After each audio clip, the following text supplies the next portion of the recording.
The views, opinions and researched conclusions expressed on this show are those of the show host and not necessarily those of the network Access Northwest Community Radio or any of its associates. The author and host is solely responsible for its content. The author has made every endeavour to be historically accurate and factually correct based on the written, audio and video claims of the person in question. The playing of this show does not constitute as an endorsement by Access Northwest Radio. Hello and welcome to Paranormal Mysteries here on Access Northwest Community Radio Show here in lovely Liverpool. Hope you had a great Christmas and New Year, everyone. Well, you certainly did. And tonight I'm welcoming in 2019 with my guest, who is one of the unsung heroes of the Rendlesham Forest incidents. And I know he will probably cringe at that, but as far as ufology is concerned, he's the most knowledgeable researcher, dare I even suggest Britain's leading researcher on the Rendlesham Forest incidents. He speaks to many of the witnesses, both public and not public, and has all the knowable T's and I's crossed, and continues to unearth new bits and people, and has pieced the incidents together better than anyone I know, at least. So if you want to know something about the incidents, then I think you should pay attention to my good friend Ronnie Dugdale. Welcome to the show, Ronnie. Thank you for that, Sacha, and yes, you did have me cringing. You're a very modest man, Ronnie. Well, I don't know. I don't like to be known as anything, really. You know, I just do my own thing, and I try not to get involved with all the politics of it. You know, there's plenty of people. There's plenty of people who claim to be leading researchers of this and that, and I'll let them go on with it. Yeah, I know. Bless them.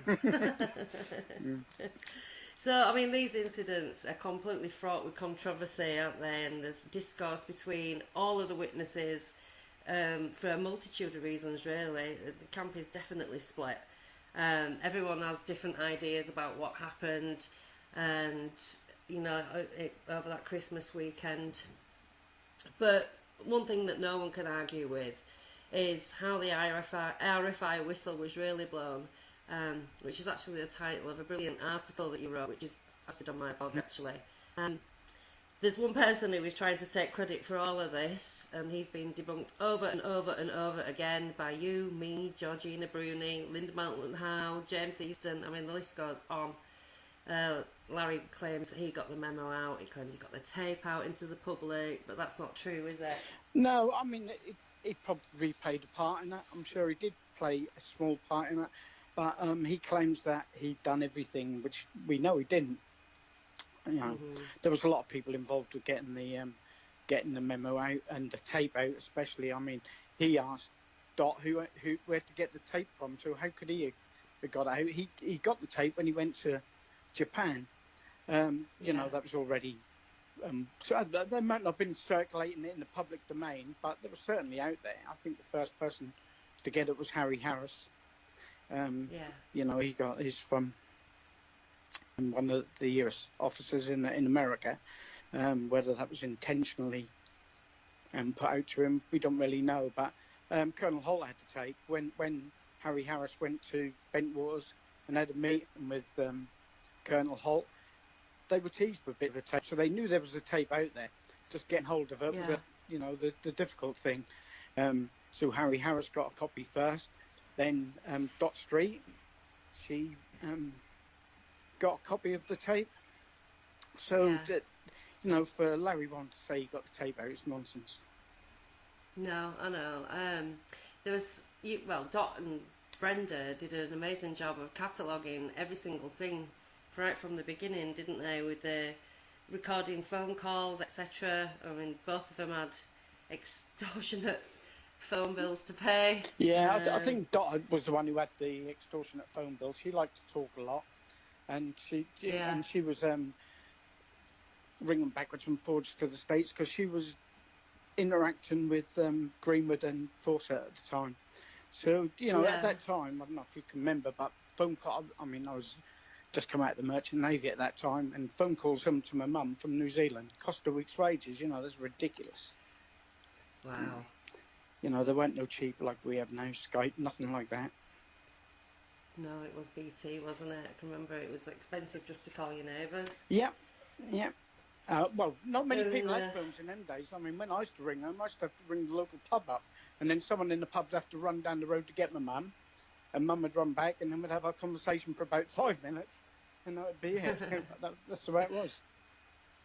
I can remember people having them locks on their telephones. Oh yeah, we knew a way around that though. You could once you got to know if you had one of them locks on, you could tap the number out. You just had to tap like nine dots for naught for nine and three for three, and you could get a phone call out easy. They didn't stop Oh, us. Mind you, most of the sneaky. scallies we knew how to get free phone calls with the public phone call boxes anyway. Press button A for this. We used to stick a lollipop stick up there and trap the money and then go in there and get it all out. We wouldn't have short sweets in them days. Oh, we should have hung around with you a lot. Didn't know any of those tricks. Oh, yeah. So, well, it wasn't. When was the conference that you had with John? When did he come over? I can't remember now. Oh, I know gosh, I know it's it in the got summer. 5 trains to I get think that there. was around about May, wasn't it? Something like that. I know I can't it was in remember. the peak of my summer season. Was Yeah, it? yeah. Yeah. Actually, John did come on the market stall and help out for a few days, so that was good fun. That's funny. Yeah. Mm. Yeah, well, you wouldn't think that they were just normal people, really, with all this craziness that goes on. Yeah.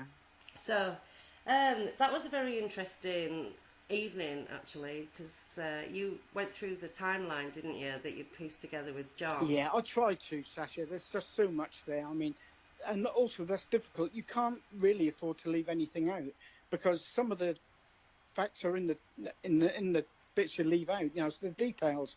You need everything Yeah, in there. How can you leave anything? The part you leave out might be it's yeah, difficult. yeah, That's because not everyone agrees on what they saw, and people stood next to each other saw different things. Um, whether that was because of the phenomena we don't know, or what happened to them afterwards, maybe in a debrief, and what was put into their heads. But you've got to give everyone side of what they saw. You can't discount it. Just because you favour one person to the other. You've yeah. got to lay it all out and let people make their own mind up.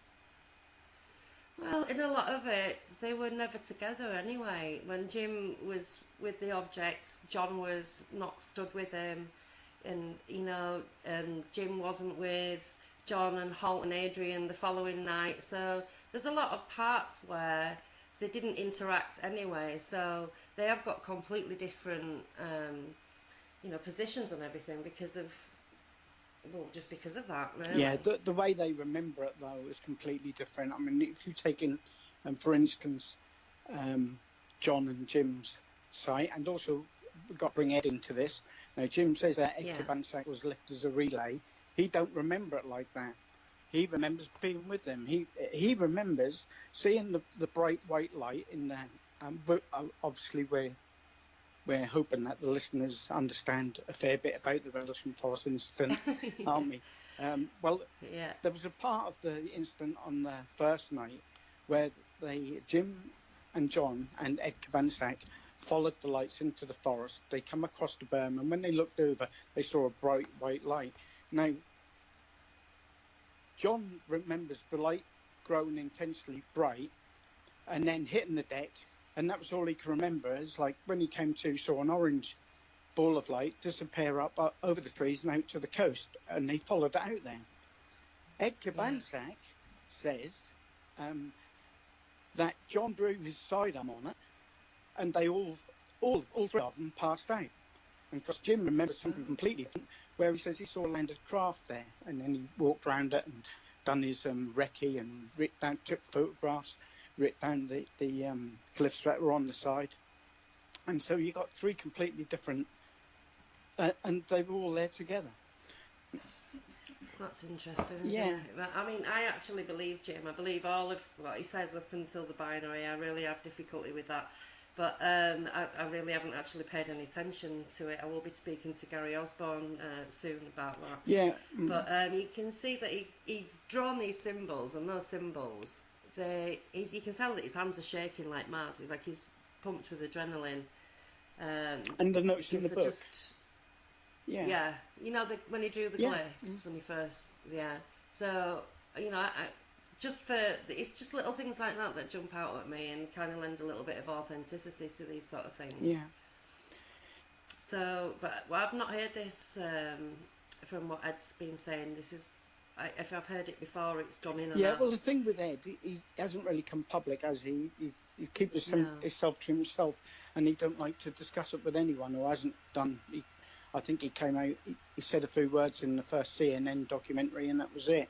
Because something happened after that. When he came out, he started to talk about the incident, and next thing you know, his business was being investigated by the IRS, the Inland Revenue over there. And he always thought that was connected, that was because he spoke. And so whether that was the reason or whether he was just terrified still of not knowing really what happened, we don't know. Because the thing was with Ed, he remembers the beginning, he remembers the end when he ends up on Burrow Hill with John Burroughs. That's in this statement overlooking the estuary where the lighthouse is, overlooking it. He can't remember the bit in the middle.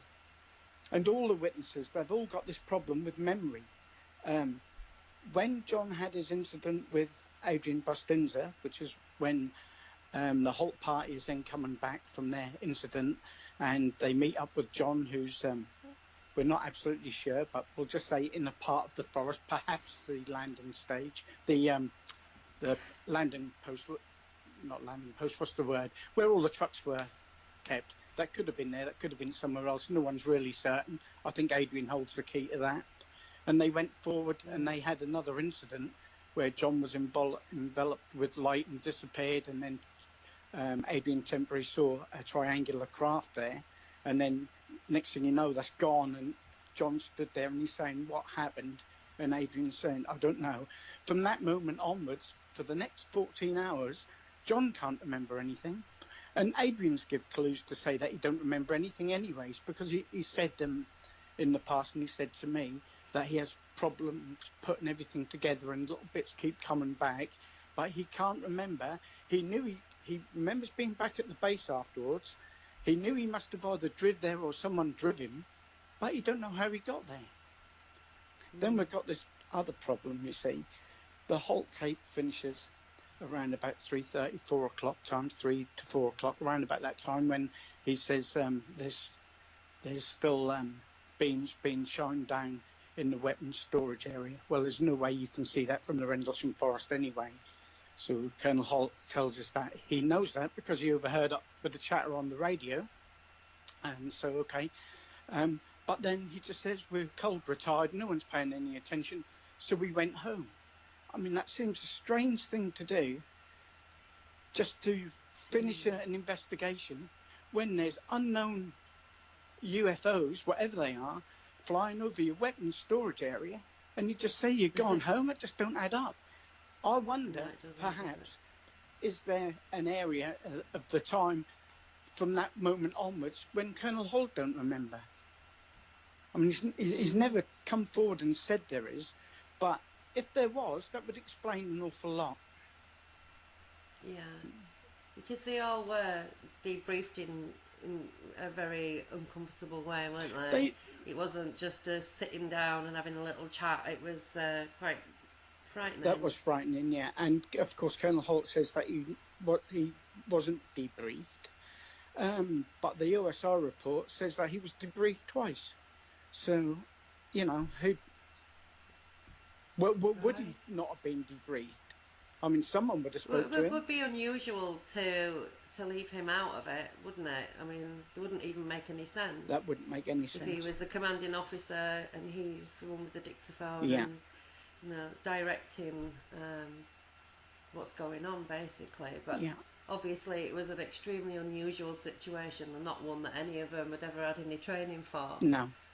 Nothing was. No one was trained for anything like that. I mean, that was one of the things Jim Penniston said. He was expecting a downed aircraft. He'd been used to going out to downed aircraft. He was preparing for that right up until they got close to the object. And when you go out to a crash site, there's smells and there's certain sounds and colours that come from the burning wreckage, and there was none of that.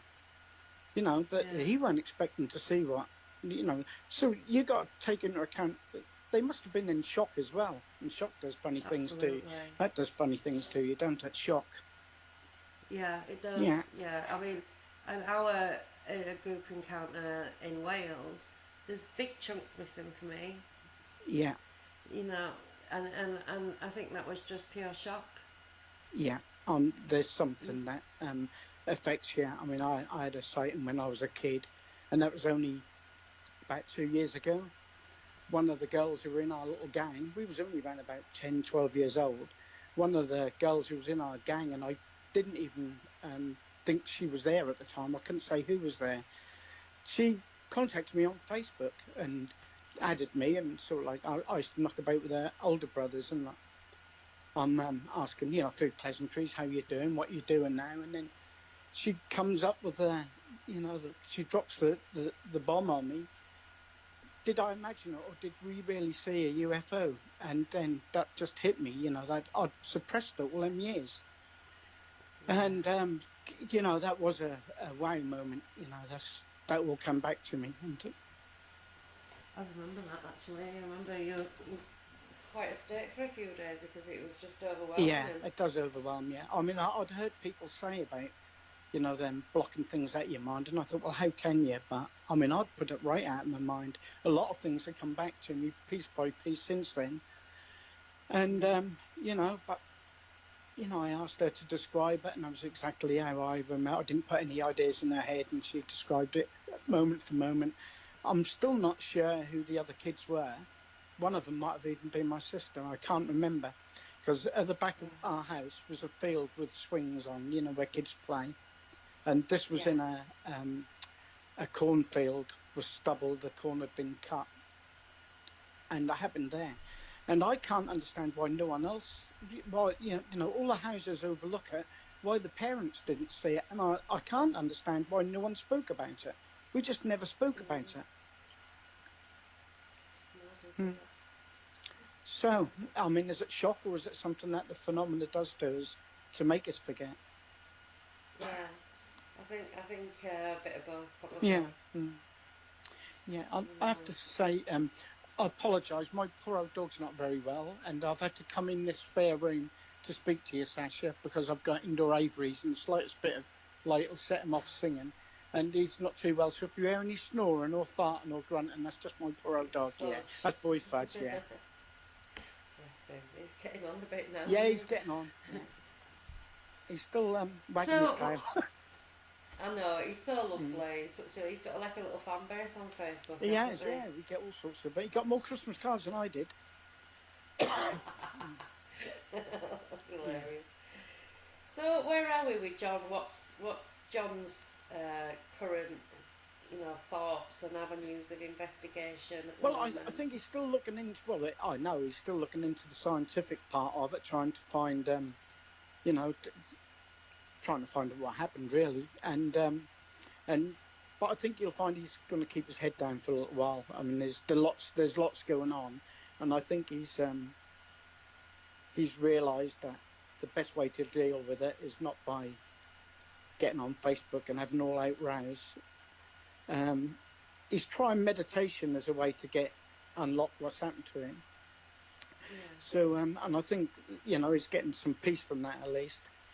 I yeah, know he's helping other people who were affected by the incidents at Rendlesham. So yeah. Because he got disability, didn't he he? did, yeah, For the yeah, damage done to him. Was that for the damage done to him during that weekend? yeah. I mean, Or that's what it said. Yeah, really? yeah. Yeah. That's what it said. So there you go. I mean, So that wasn't easy. A lot of people got involved with getting him that settlement, and maybe some of the listeners don't realise that General Gordon Williams, who's just passed away recently, he even wrote a letter and in this support. I know Colonel Holt did as well. So there's a lot of people stood up to the plate to help him get it. But I think he pushed the right buttons and asked the right questions, and they knew that John weren't going to go away. mm, And I think he holds how can I say this? I think they need more out of John than what John needs out of them. I think they needed to settle with him. Yeah. mm.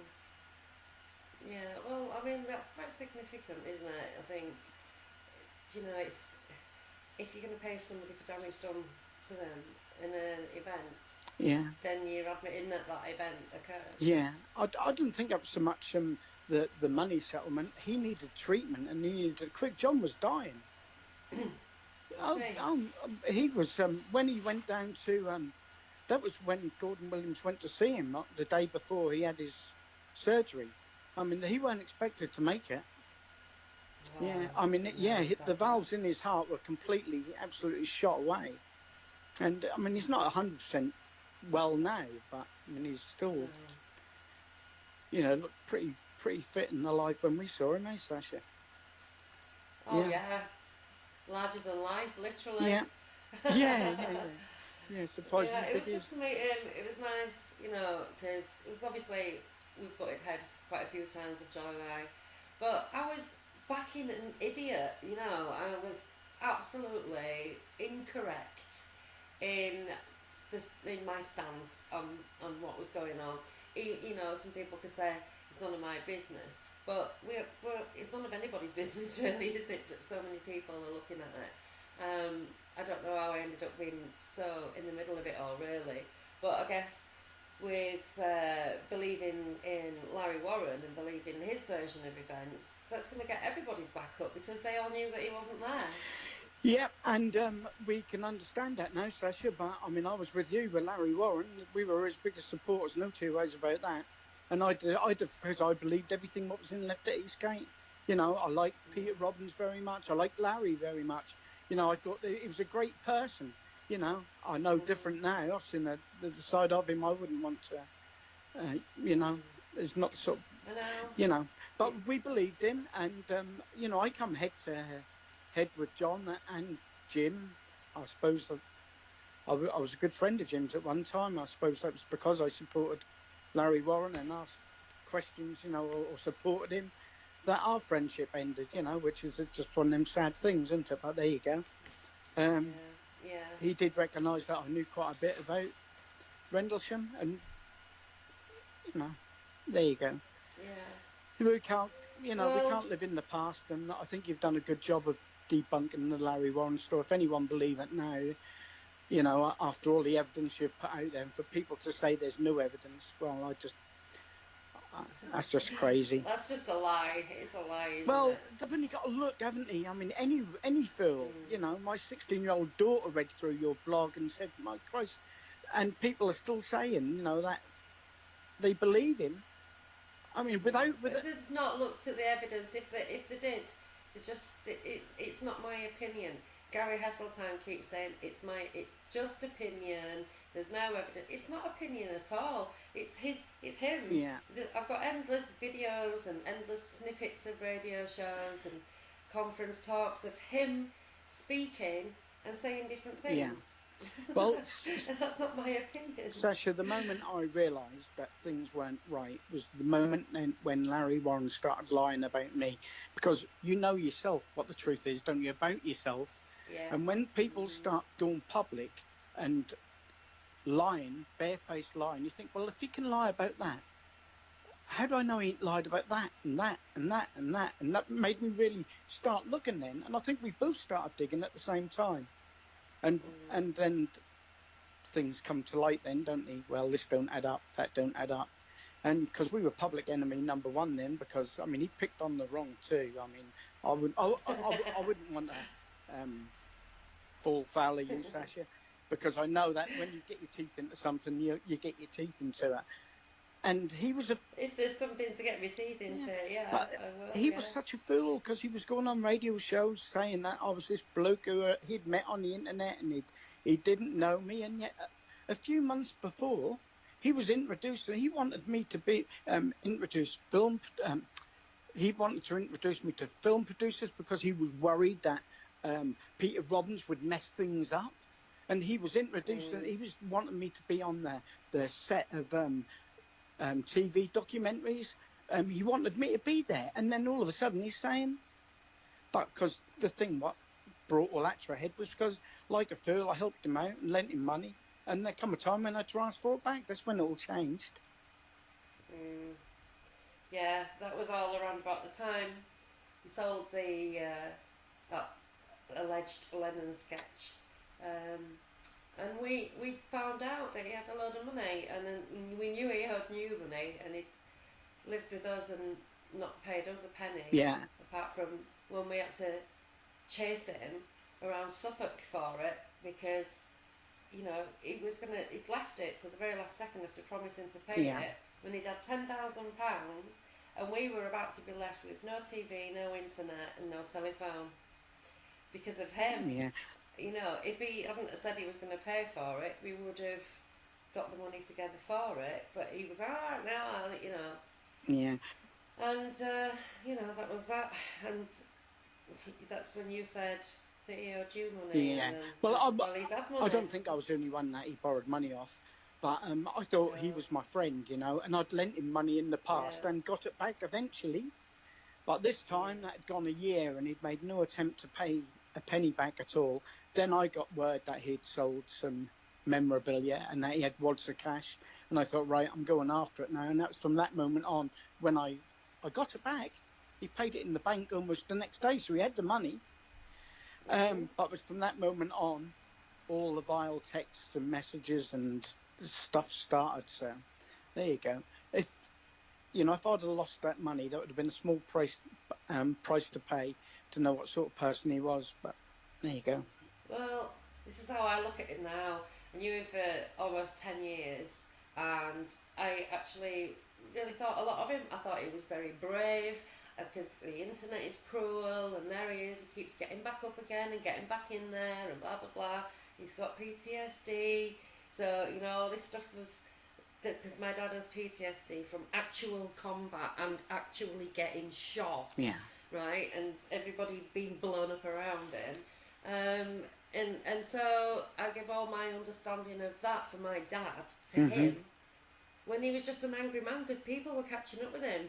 Yeah, well, because you see, the you thing know? is, in 1980, you could say anything, couldn't you? 1983, there was no Yeah. internet, there was no way of checking up on things, But then this marvelous thing come out called the World Wide Web. All of a sudden, everything's checkable, and Yeah. people become public, And so all these names that it bounded about, all of a sudden, that you're able to check with them, and then you find things aren't quite right, And once you start digging a hole for yourself, that's a job to get out of it if you're a liar. Well, yeah. Especially when you've told everything that you've said is a lie. And I know people go, oh, that's not possible, it can't be everything. You must have at least been there.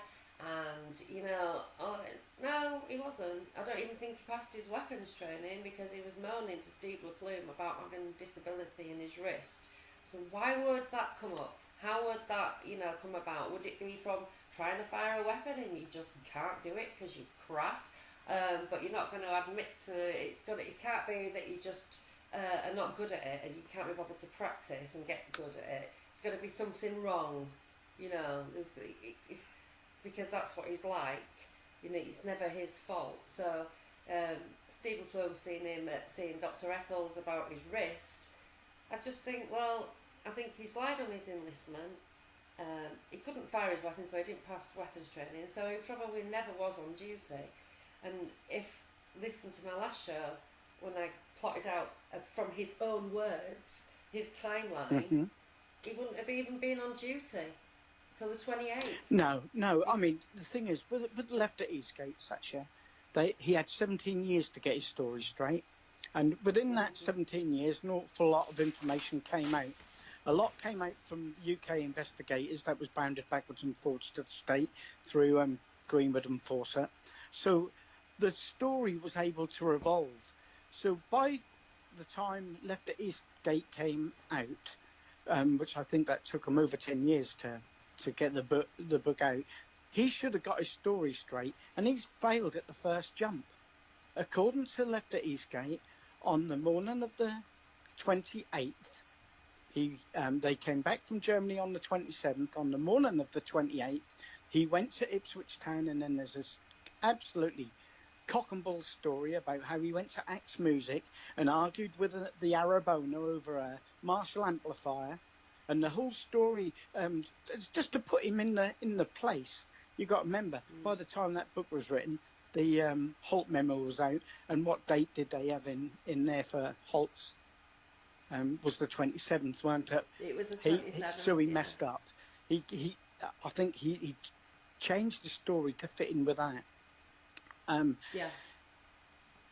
Well, because when he was talking to Fawcett and Greenwood, he said it was the 30th. Originally, everyone thought that was the 30th. I mean, if you look at all the early documentation, the early articles that were written, the Omni article and everything, that was the 30th. No one was really sure of the dates, were they? They were. I think once someone say a date and another one copies it, one like the Omni magazine, Jenny Randall's put in there in the Flying Saucer Review the 30th. So then the Omni Mashera, he writes the 30th, and next thing you know, that's the 30th, because no one was really certain. I mean, what Larry said in the early days, that was nearer to New Year's than what it was for Christmas. So, but then you've got the story which we found out to be untrue, because we researched that well. We found the bloke who owned Axe Music. They weren't open, never open on the Sunday, never did. In fact, Sunday trading was illegal till 1994. There was definitely no Arab owner, and he didn't haggle. They remember they did sell Marshall amplifiers, but they weren't on Church Street anyway. The shop on Church Street just sold records. So that was a lie, wasn't it? That story was a lie to put him in that, to make his story believable. And that's what he does. He's a good talker. Convinces people. Yeah. I mean, talk about a good liar. I mean, it rolls off his tongue, and you're all sat there, well, it must be true, And people say his story never changed. Well, they ain't reading the same information I am.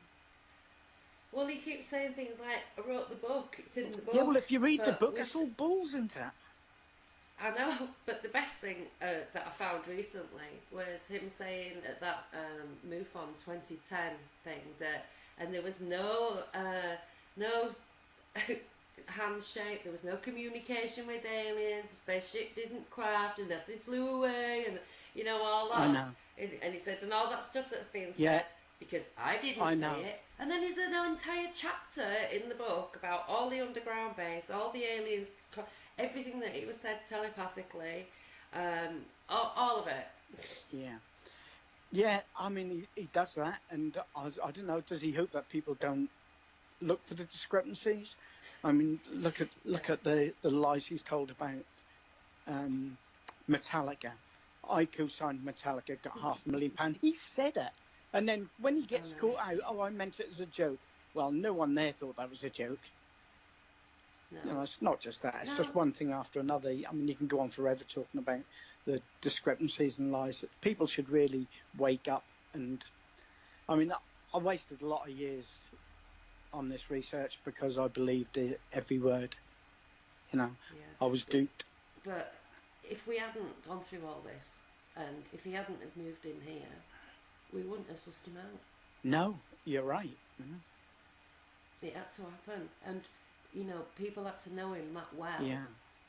As well, when I look back at it, I think no, it all had to happen like this, because if we didn't know him, I know how we spun Peter out, because he's all his noise, his fluff and misdirection, the way that he creates these dramas, that somebody said something, somebody insulted his mum, and nobody said anything about his mum. He was the only person that mentioned his mum or whatever. I know, he's tried that one on me, Sacha. He tried to say that I said something about his father. I weren't. I was making a comment about my father. I said, at least my father went to his grave knowing that, his son stood for the truth. And or words to that effect, I can't remember exactly. And he twisted it to say that was talking. I don't know nothing about his father. I'm not interested in his family at all. I won't have him go. And that's the last thing I do, is bring people's family into it, because it ain't their fault that they were saddled with him. No, but there's one bit that is really quite remarkable. Is that he goes on about halting his aviators. Yeah. There's a bits where at night he's wearing aviator sunglasses at night for starters. Okay. So he says that he sees him when he's coming out of the field. That was the standard narrative in that Filey talk. Yeah. In 2015, he said he came out of the field with Adrian, and that is when, and then he saw Holt and his aviators, and that is when Adrian went off with John and Holt and went off for their bit in the forest, and he went back to the barracks. So that's like 4:30 in the morning. Before, and that's when he's placing John, Chuck, and Adrian going off into the forest. But we know that tape finishes about 3:30. Yeah. So but it kind of elaborated on that to kind of, because everyone's saying, well, how could Adrian have been doing that with you when he was actually over there with Colonel Holt? Yeah. So he's knitted a new bit, but it still doesn't make any sense because he's knitting that new bit to get Adrian back into the field. Yeah. So, but he relies on the fact that none of us watch everything he does, listens to every single word he says. You know, he knows that that's what we don't hang on every word of everybody, do we? No. This see, there probably will at some stage come out that there was more than the 3 nights that we know about. I mean, we know there was incidents happening all over that week anyway, but I think there's. Hello? Oh, Hello? you okay? Yeah. That'll probably come to light that there was another incident involving Adrian Bustinza, because I've looked at his narrative over and over again, and you can't be in 2 places at one time. And I know he's confused about certain timelines and pieces like that. And I have sent him my timeline, and he says, "Yeah, you've got it. That's how I remember it. That's everything on there is right." But you can't be in 2 places at once. So either another incident happened earlier in the day, which there is a possibility Larry Warren could have been involved in at some stage, although he says he wasn't. Adrian says he wasn't involved with this incident. Or there could have been another day later, maybe the 30th or even after that involved them.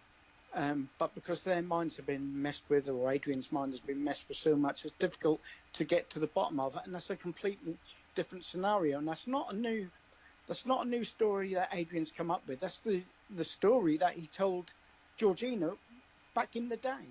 And that was where he came back from Woodbridge base, not Bentwaters base. He'd been to collect light oars. And he came back and he found some men surrounding a craft in a clearing, not in Capel Green field or the farmer's field, whatever you want to call it, in a clearing in the woods. And one of the remarks was that he couldn't understand how such a big craft landed in such a small space. So we know that wasn't in Capel Green. Now, this is the time when he saw the mist on the floor.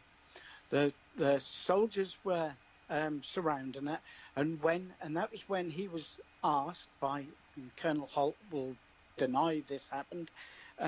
He was told by Colonel Holt to confiscate some cameras of some British nationals, and he said at one time he thought that might be Larry Warren, but now he's saying, was it Larry? Can't remember. Was it Larry? Maybe Larry put it into his head that was him. Yeah.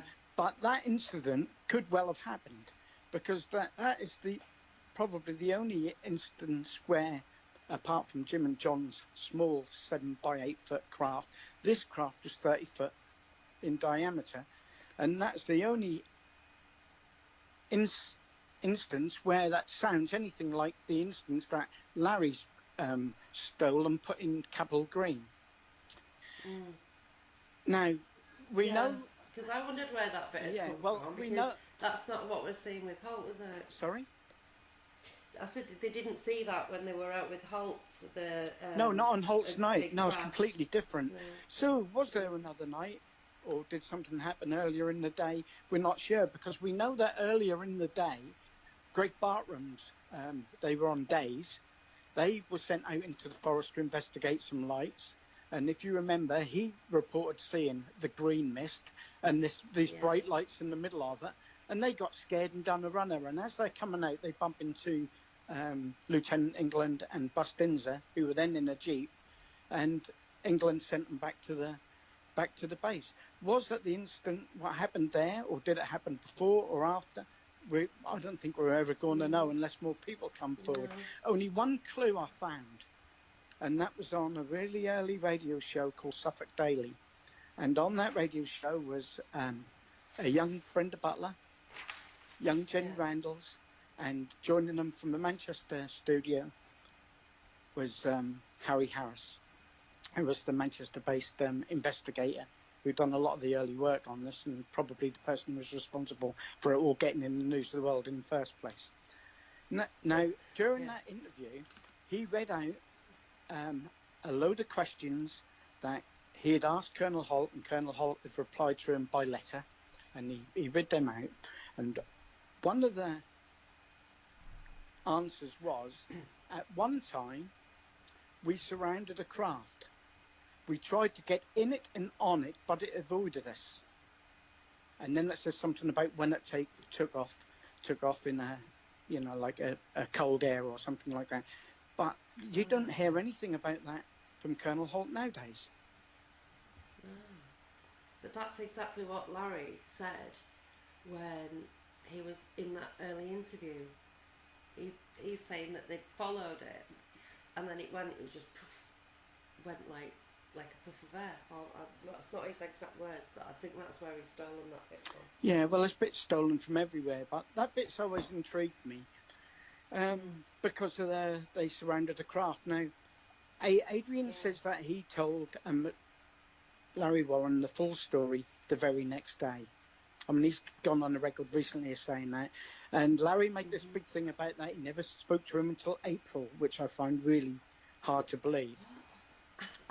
He tells this yarn about how Cindy Schultz, Adrian's girlfriend, put a piece of paper under the door saying that Adrian wanted to speak to him. Well, Adrian spoke to him that very next day. And he says he told him everything. And he says that he remembered everything so clearly that he suspects that Larry taped the whole thing for him to be able to remember everything like that. Now, was this one of the stories that he told Larry, and Larry elaborated on it? Who knows? Well, when you're saying that, Greg had seen The Mist. Yeah. And then he met up with Bustinzer and who? Lieutenant England. Right, okay, so maybe Bustinzer in England went to check it out after Greg had gone and they'd gone back to the base. But then where would the other guys be if they surrounded it? That doesn't make sense either, does it? No, maybe when that was surrounded, maybe that happened after, right? Because if you look deep into it, Sacha, once that incident happened, there is a part where Lieutenant England recalled people from the dorms, and they recalled people back, so there could have been people there who were not on shift, and maybe that was when it was surrounded. Who knows? Who knows? But when the guys ran from the forest, there was only 4 or 5 of them. I think they were on days anyway. They wouldn't normally have been their thing to do, but because wasn't Greg out when if there was an exercise on? Wasn't Greg? Yeah. If there was an exercise on, then they'd get called up. Yeah, that was one of the reasons when the day crew would get called up. Yeah. Yeah. So many twists and turns and possibilities. There are lots of loose ends. I don't think we've cracked it completely yet, and I think maybe little bits and pieces. Someone else will come forward who remembers bits. Yeah. Well, I think that the fact that Larry has kind of created this absolutely amazing dynamic event for himself out of all these little bits of other people's, his kind of his patchwork. It kind of gives you an idea of what went on. You just know that he's taken what he's saying from someone else. So it's kind of with the Barry Greenwood files and various other things. It's like you can think, oh, well, actually, that's where that's come from.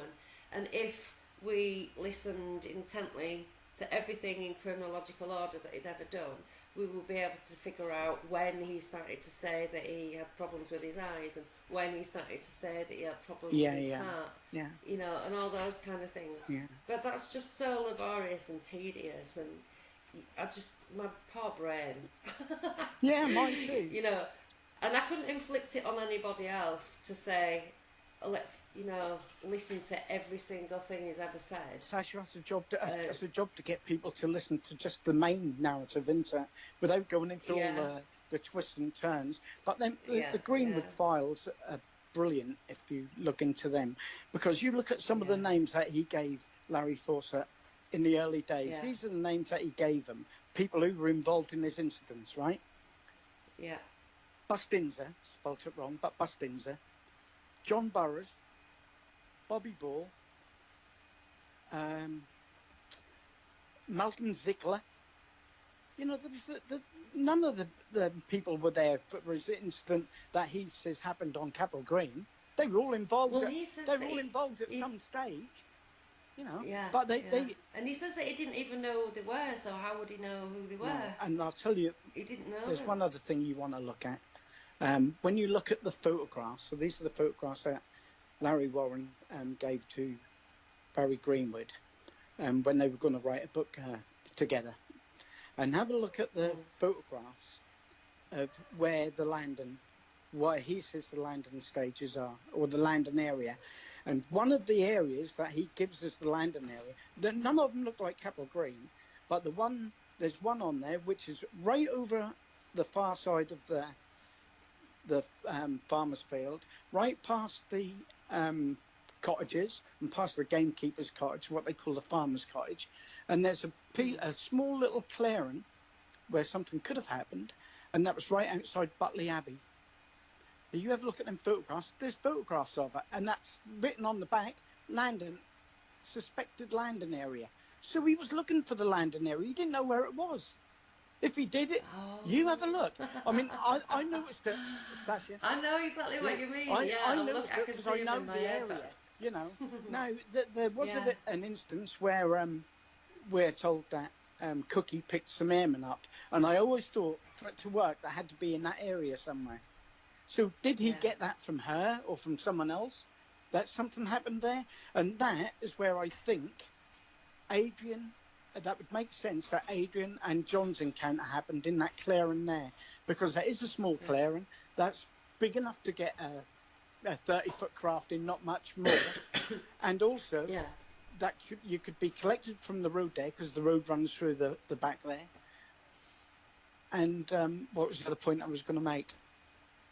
Oh, yeah, and that would be if Colonel Holt and his crew had gone over to the second farmer's field, right, and this is where the beam of light come down, they would have made their way back through there.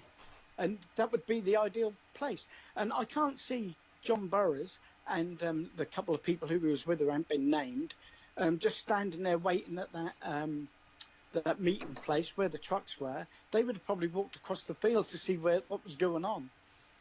I wonder if that might be. I mean, maybe one day Adrian will come over. I mean, if he do come over, that probably won't be announced, and that probably won't be a conference or anything like that. But he needs to walk the walk, and he needs to know, and so does John. Yeah. But that's you have a look at them photographs. That's my favourite place where I think that could be. Yeah. But you're right, it's a good point you make about if he knew where it was, he would just be taking photographs. Yes, he won't be. Where Of it course, landed. yeah. He won't be looking for No. it, yeah. No. Pretty easy one, that. Yeah. So I'm just trying to think what else is in them. And do you know what the strange thing is, Sacha? That is the real part. That really is Capel Green. The farmer's field isn't Capel Green. That's the settlement on the other side of the road. To the right of the Butley Abbey, but that is Capel Green. It's a settlement, and that was an old Iron Age settlement, and that's surrounded by streams. They were actually tributaries to the main river years ago, and that was the settlement. There was another settlement on the right-hand side of where the finger trees in the farmer's field on the right-hand side, but that was the main settlement, and that is Capel Green. And that is possibly where it actually happened. Well, that's where something happened, I think. Yeah. And where Larry is saying is Capel Green is not. It's just a field. Yeah. That was never known as Capel Green until after 1980. If you look on all the maps, Capel Green is on the other side of the road. That is an area. And if you keep going up from Capel Green, you come to that the hill where John Burroughs ended up on that night, and that's called Burrow Hill. Locals sometimes refer to it as Barrow Mound, but it's Burrow Hill. And I've done some research on that recently, and that turns out that is an ancient, well, it was an island years ago, and there was a causeway what went from the Abbey. You can still see it as a straight road on the map. Causeway from the Abbey to the mound. And this is weird because in 1982 there was an archaeological dig there, and they uncovered 200 male bodies on that mound. Oh my God. Yeah, 200 male bodies.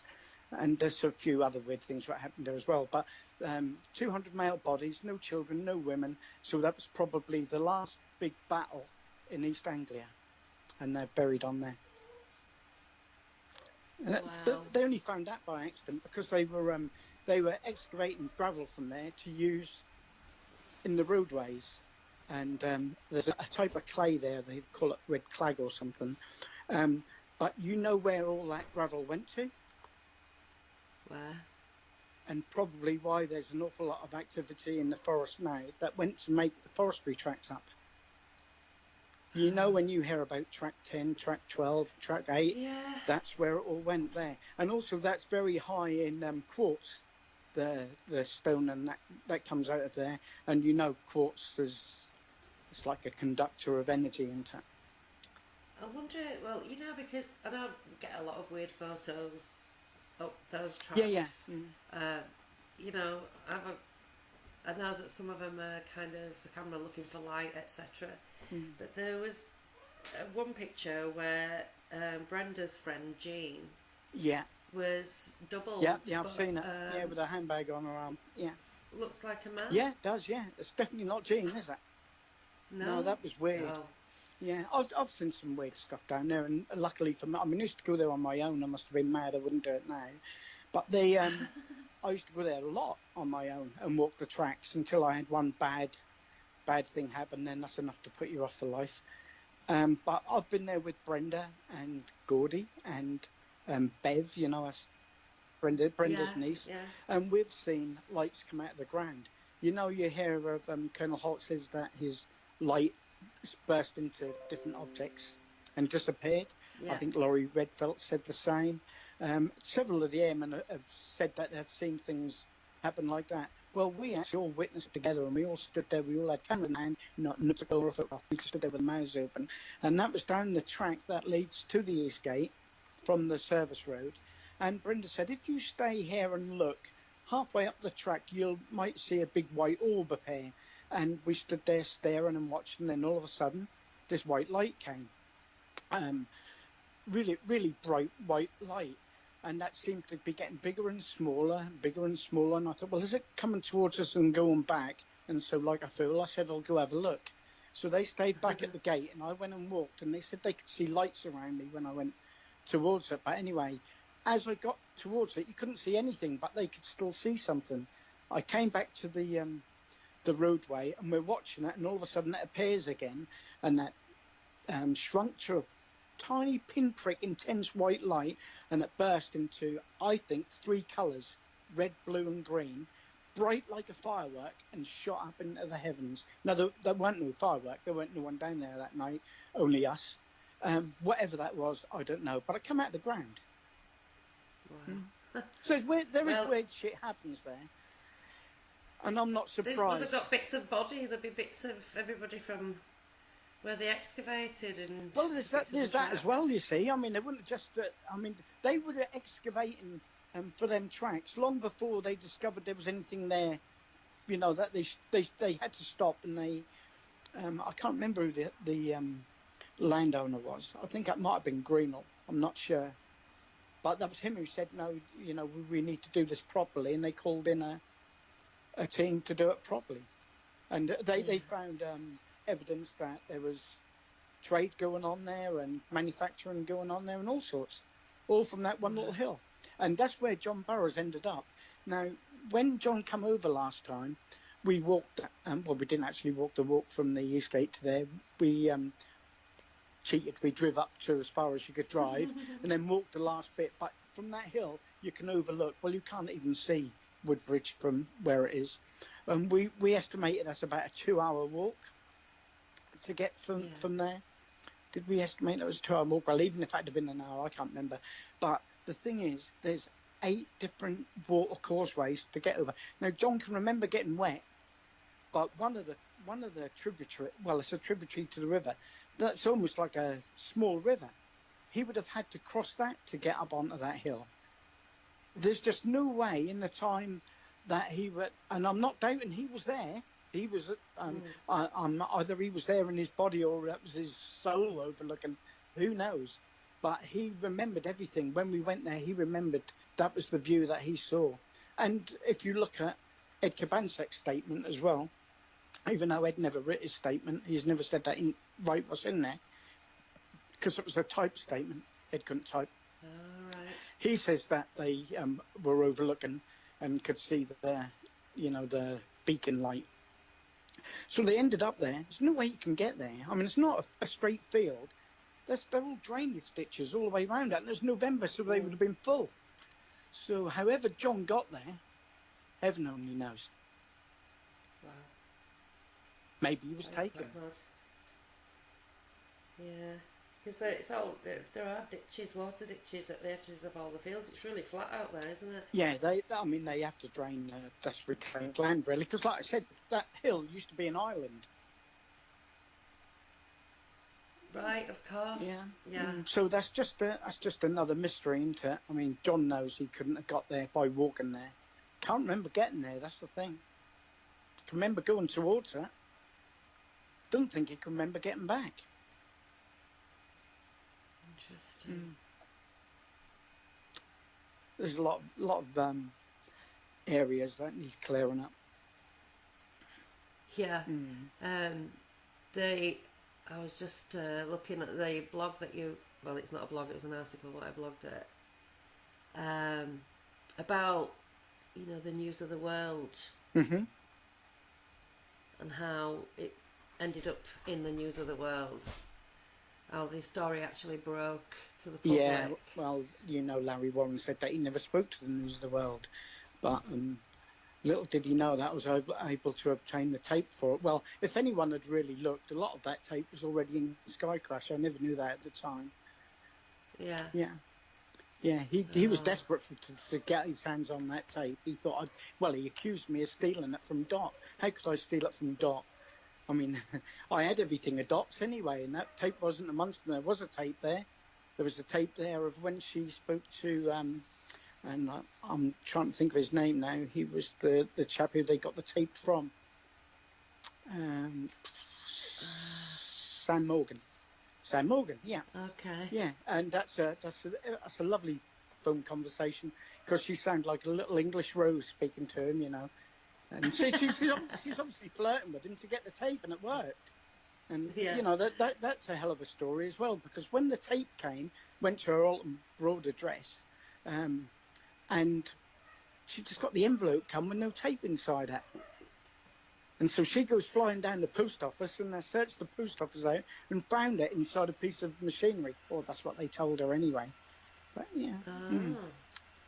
That's convenient, isn't it? Yeah.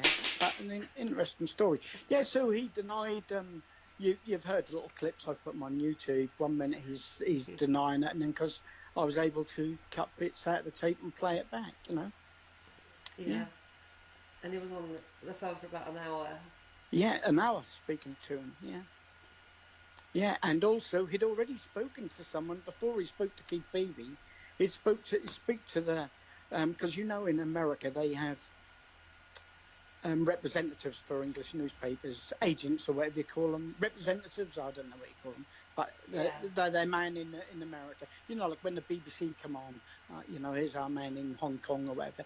So anyway, their representative over there was called Bob Smith, and he'd already given the story to Bob Smith before he spoke to Keith Beebe, not knowing where he was from, what newspaper he was from. Right. So Bob had already got the story, and then in the middle of that tape, he's saying to Keith Beebe that he'd already spoke to another reporter, and Keith says, "I wonder if that's our man, because they've been trying to get hold of you for some time. We know our man in New York has been trying to contact you. You may well have already gave us the story, So, but then he denied it all. He denied he ever spoke to him. And if that tape hadn't come my way, he would have got away with it.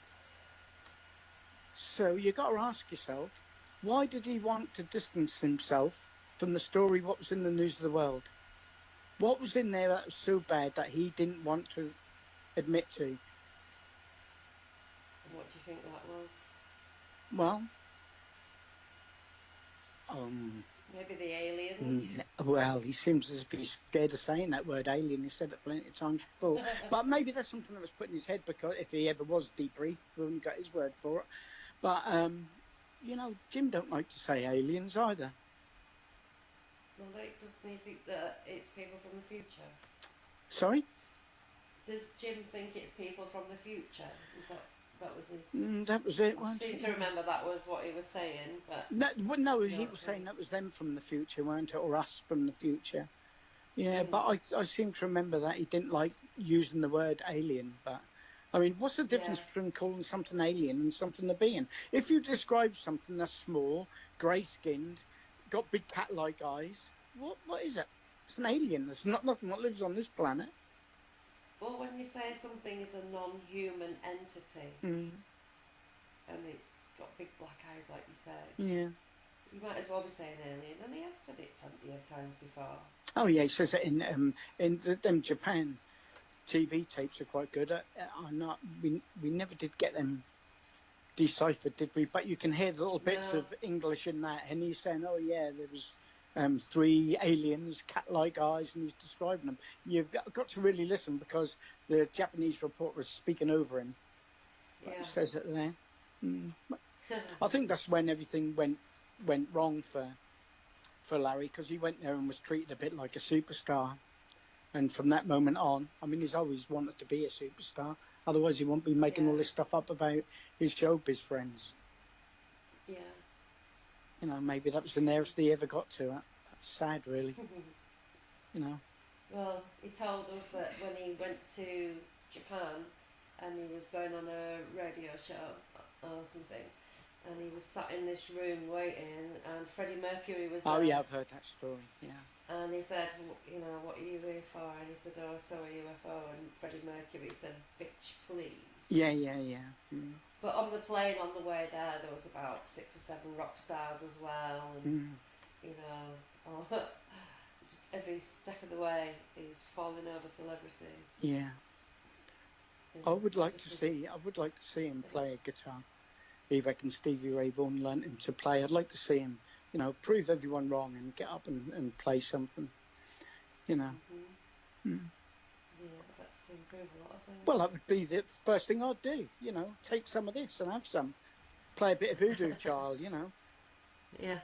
But there, I do know that. Well, when he was round yours and Dave was playing something, and he wouldn't play it because he said, "What did he say? He got a sore finger." Yeah. Sore fingers. Yeah. For however many months that he was here. Yeah, well, never mind, Sacha. I mean, you was a good friend to him, and so was I. We've got to forget about it now and just get on with things. That's just, if that had never happened, like you say, no one would ever find out he's fraud, and people would be looking in the wrong avenues still. At least now people are looking for an alternative explanation. There's still going to be people, even despite they turn a blind eye to what's left at Eastgate, and they turn a blind eye to all the discrepancies and lies. There's still going to be people who follow him. Well, all I can say is more fool them, let them get on with it. Yeah. Well, there's so many people around, aren't there? And it's easy to find new people. So he's just going to survive on new people until he's sussed out and keep moving on like he always has done. But the thing is now, when you Google Larry Warren, the first thing that pops up on Google is fraud, isn't it? So, people haven't got to look far to get to the truth. Yeah. That's true. So, good job done. And it weren't nice for anyone, but there you go. No, it wasn't. It was really horrible. Yeah. People think there's satisfaction out of this. There's no satisfaction at all. No. I hated every minute of the fallout I had with Larry Warren. I hated it because that's not me. I'm not that sort of person. But it brought the worst out in me, and it did. It brought the worst out of me, and then it brought the best out, because there's only so much that you can take, and you take it personally. The trolling, the lies, all the rest of it. At first, people have to understand that he was a friend for 9 years. So at first, I was reeling from the total betrayal, because once I'd cottoned on and the realisations started happening, one after the other, and then when because you know the narrative, his narrative, and you know the things, and you start looking, and it's staggering. You can't understand. It's not just like reading an article and going, oh, well, he's obviously a liar then. It's so repetitive, because you keep thinking of all these different moments and all these different things, and it's like everything is a lie, and you're like, no, you can't be. I'm exaggerating things in my mind, looking deeper and deeper, and everything he says is a lie. I believe he was on base, but I don't believe he was ever rostered onto any shift. I think he probably might have been rostered onto a shift, but I don't think he was involved with the incident. If he was involved with the incident, he was involved in a very small periphery way, maybe on the outsides, maybe he was one of the people who were called from the dawn. The whole thing about being on D shift don't add up, because he's saying he went on his first day back to shift on the 28th was his first night. Well, you don't go straight back onto mids anyway. You go on swings to start with, which is the morning and afternoon shift from the morning to tea time till 7 o'clock, and they'd already been on. I think C shift, when they had their incident with Jim and John, I think that was the last evening of the C shift.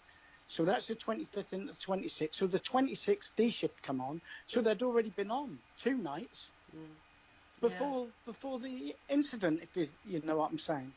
Or that happened on the second night. So if they went on the 25th, 26th, so on the 26th, on the 27th, and that led into the 28th. So the second night, you don't join mid-shift. I know it was Christmas time, and I know at Christmas time, like a lot of places, shifts get messed up because they like to give the married people time off, and then if you happen to be living on base and you're a single person, then you get called in and stuff like that.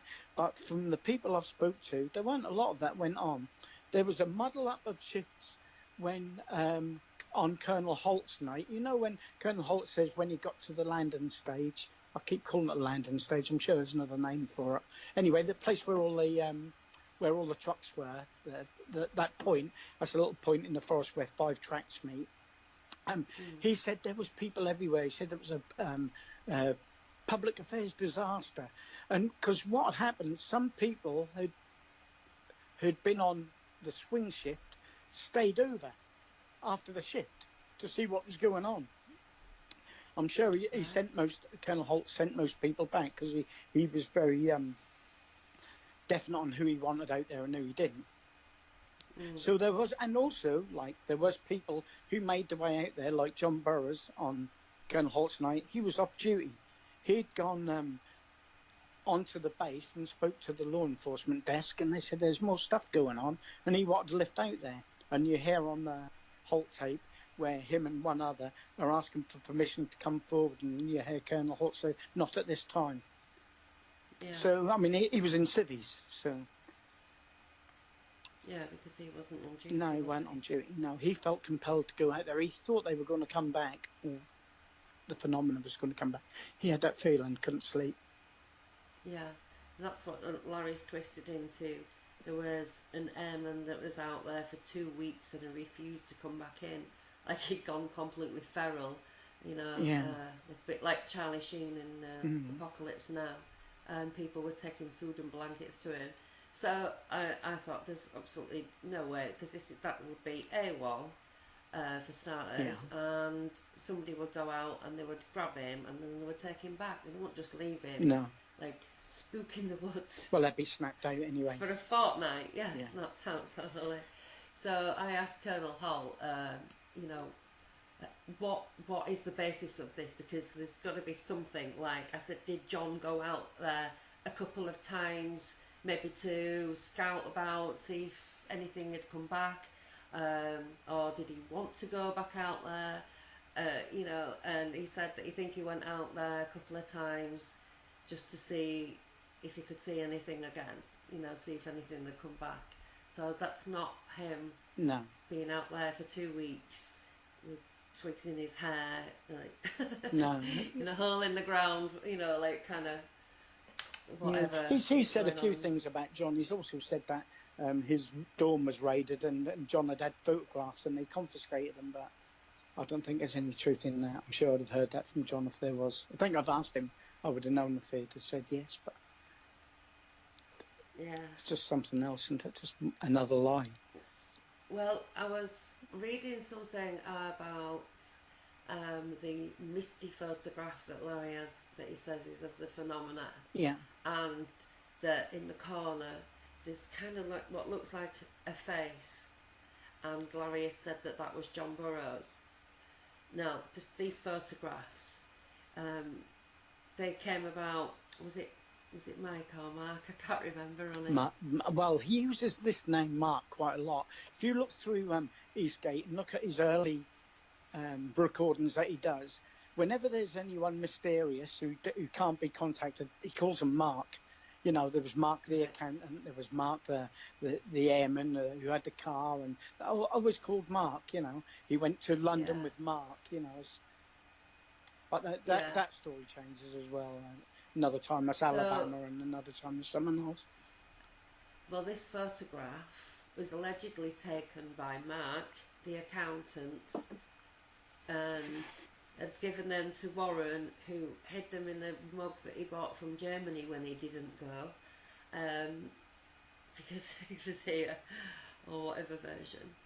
So those are the photographs that he asked Steve LaPlume to lie and say that he'd sneaked them out for him. Like, why would you even be worried about sneaking a roll of film out? It's personal belongings, isn't it? Listen, that was easy. If you wanted to get anything out of that base, all you had to do was go into town and post it. There was no... Yeah. I mean, this is the whole thing about the letter and writing, I added this on the bottom when I was at the base post office, when I get home, Ma, I'll tell you the whole truth about the UFO and stuff like that. He didn't need to say, I won't... I can't put it in the letter because they read it. Christ, all he had to do was go into Woodbridge and post the bloody thing. Why all this business, Why use the phone booth on the base if he knew they were tapped? Why didn't he go into Woodbridge and use one there? I mean, that's crazy. It just don't add up. None of it adds up. No, I forgot what I was going to say about that. So the photographs, that was it. He said that in this photograph that he's got, that he puts about now, it's a very small photo. It's just misty with the phenomena, the lights and the mist, and this alleged face that's of John Burroughs in the corner in the left. But the original picture of that is like A4 size. Yeah, I've seen it. I've held it, yeah. So, how, where's the rest of John's body then? Yeah. If that's his face. When in that. When I handled the first time I handled that photograph was probably the first time Gary Heseltine saw it, and that was on the 2012 conference. Larry shared my room. I put him up in my room. We went down into the hotel bar afterwards, and he's flashing this photograph about and showing it to Gary Heseltine, all very interested in it. Well, I looked at it and I thought, well, I can see a few little blobs of light. I never saw anything marvellous about it. There was badly fingerprints all over it. And that was a photograph of a negative. It wasn't a negative and it wasn't a photograph. It was a photograph of a negative. And he's telling this story to me that this film is only available to NASA, space people, and the special services. That wasn't an ordinary type of film. I couldn't see anything that was special about that film, because Georgina, when she had she had a photograph. I know it says photographs. I don't know what the other photographs were. The photograph of that photograph, but there was a big fuss about he wanted them back. I did find out recently that there was some money changed hands with Georgina, and have you heard that? No, she'd the reason she held on to him was because she'd fronted some money and wanted her money's worth, I suppose. But anyway, she said that if she could have the negative, because she was an investigative journalist, wasn't she? She knew her job. Yeah. She could tell by the numbers on the side of when the film was taken. You can apparently by these numbers and these dots on the side of a negative, you can tell everything about when it was taken, when it was developed, everything. You can tell everything by it. But because they never come to fruition after that. I mean, he promised her, and she never ever got them. Yeah. Well, there's two interesting things as well.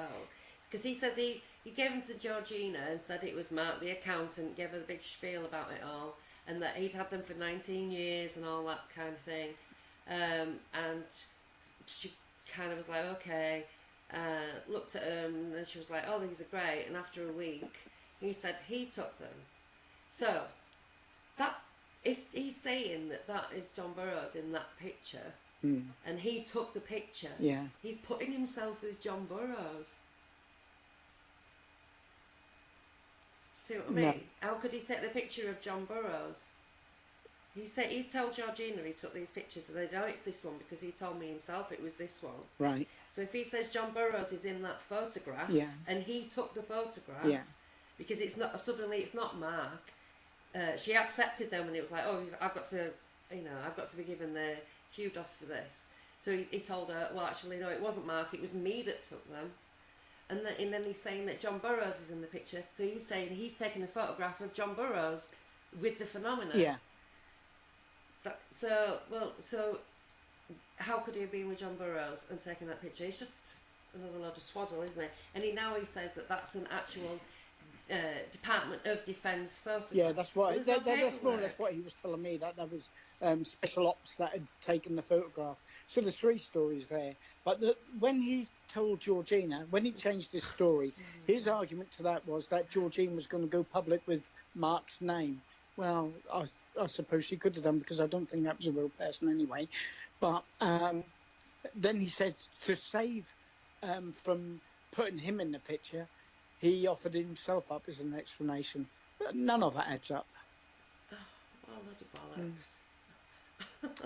Yeah, but Georgina saw through him. I mean, everyone who's got, I don't know how his book's getting on, this Misguided Missile. But that'd be interesting. But everyone who's ever had any dealings with him, in the end, and that's not the end yet for some people, but in the end, they find out, that's all a load of baloney. Yeah.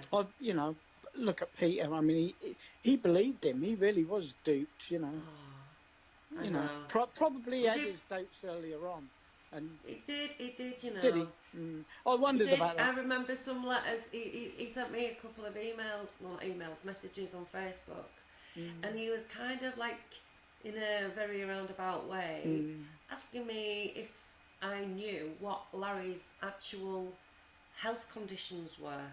Because he thought he was mentally ill. He thought, he also thought he was diagnosed with PTSD. Oh, right. And Larry was also saying that he had problems with his eyes after the phenomenon. And then he started saying that he'd had a heart attack and that he had these problems with his heart. So now that would put him in the bracket for all of those conditions to be on employment support allowance. Yeah. And also probably personal independence payments as well, which is the disability payments. Yeah. So, he wasn't in receipt of any of those, and he was in fact on ESA when he first started coming around and staying, and then he ended up moving in. Because the first week that he was there, after a couple of days, his money was stopped. And what they'd done is they'd taken him off employment support allowance and put him on job seekers because he was fine. Yeah. So they wouldn't have done that if he had all these health problems. And he keeps telling people that he's diagnosed with PTSD. Well, it's not. He doesn't have a diagnosis. And I've got a message from me to Larry saying to him, "You need to get a diagnosis of PTSD."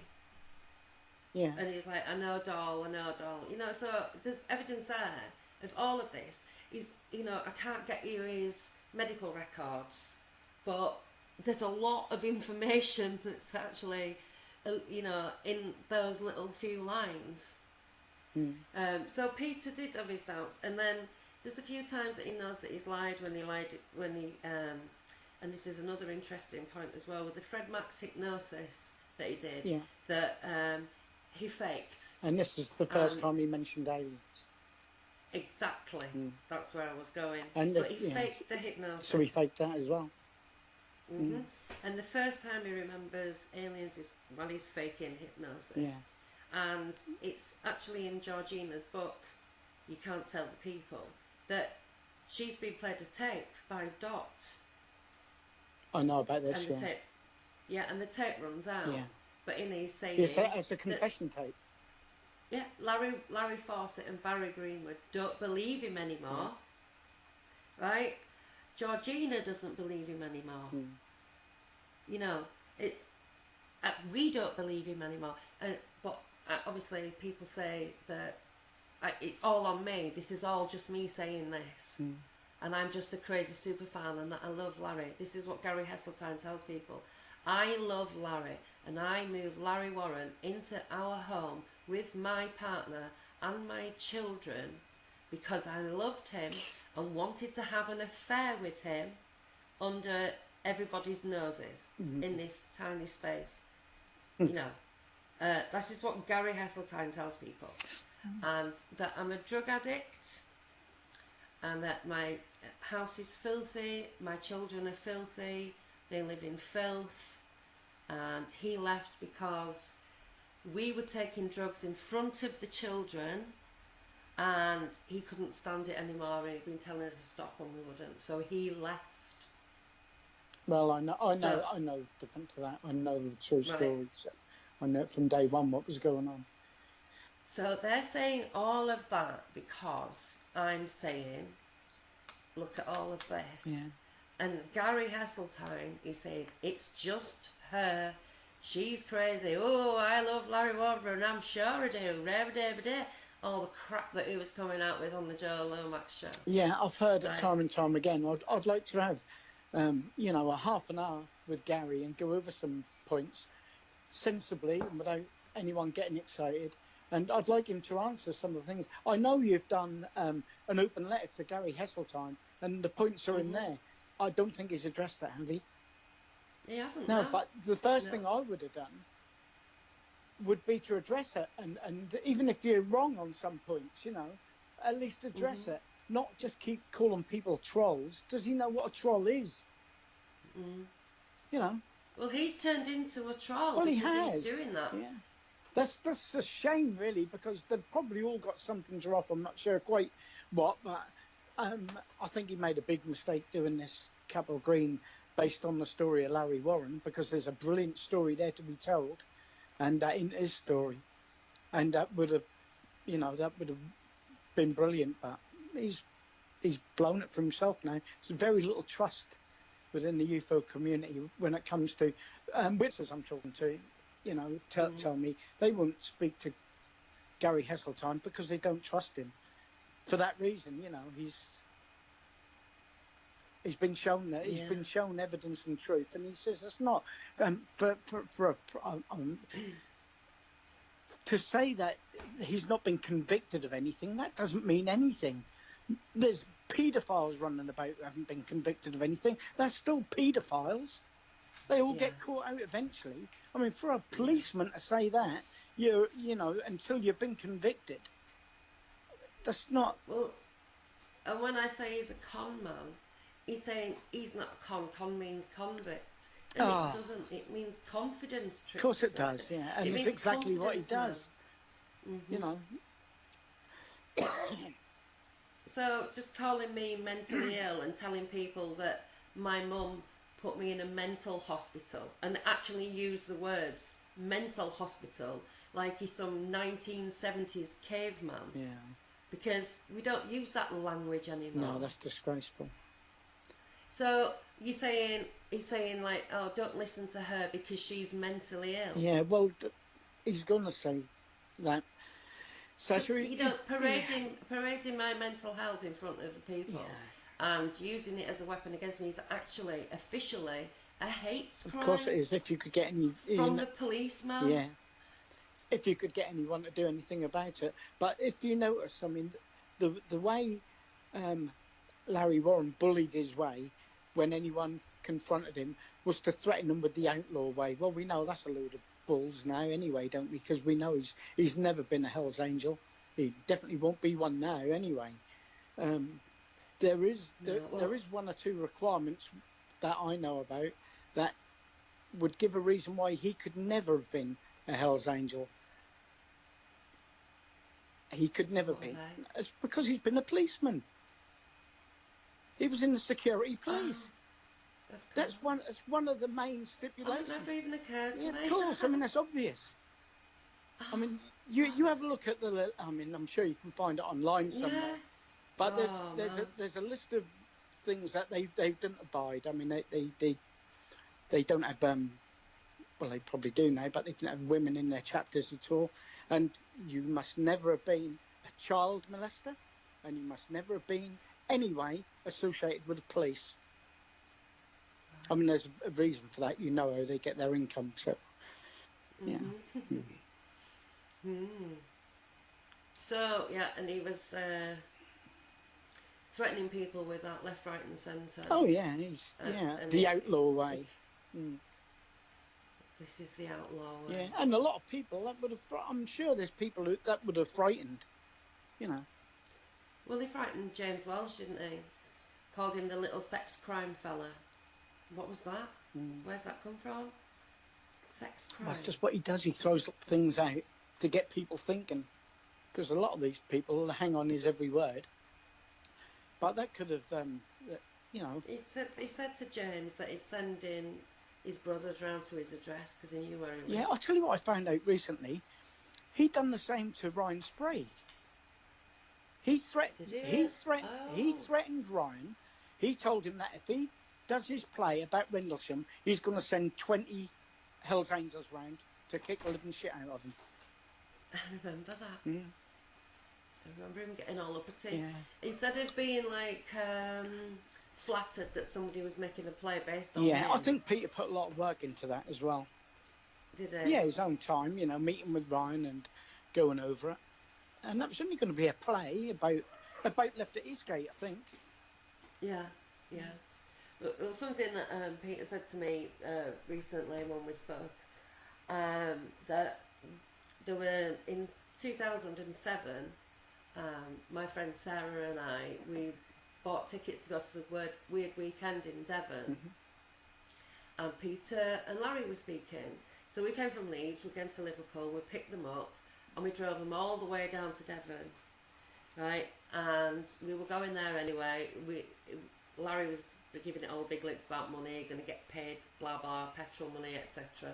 Well, we were going anyway, so it didn't really matter. That never happened, as you might imagine.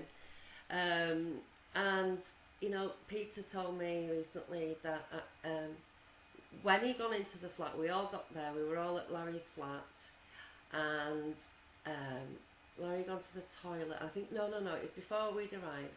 Larry had gone to the toilet, and Peter saw this jacket, and he looked and he thought, hang on, is that Hell's Angels? So he pulled out the jacket and found that he had these patches on the back of his jacket.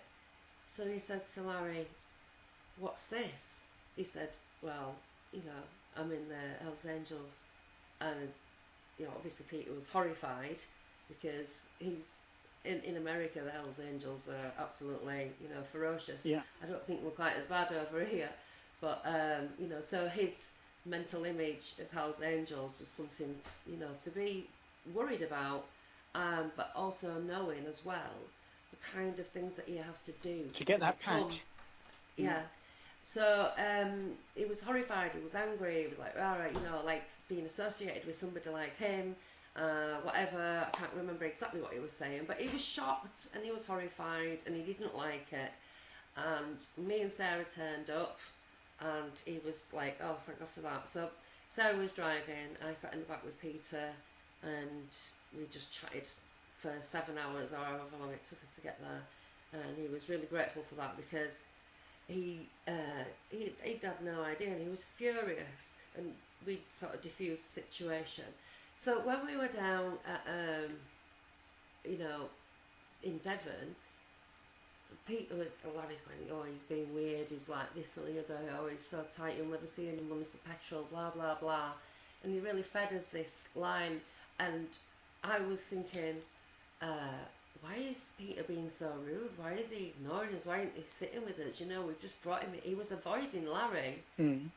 But Larry turned that into some big thing about how horrible Peter was. So that kind of set the tone in my mind on a level, even though I've met Peter and I thought he was a really nice man, I had thought, oh, well, there's these negative traits in him. But, you know, you take people as they are, don't you?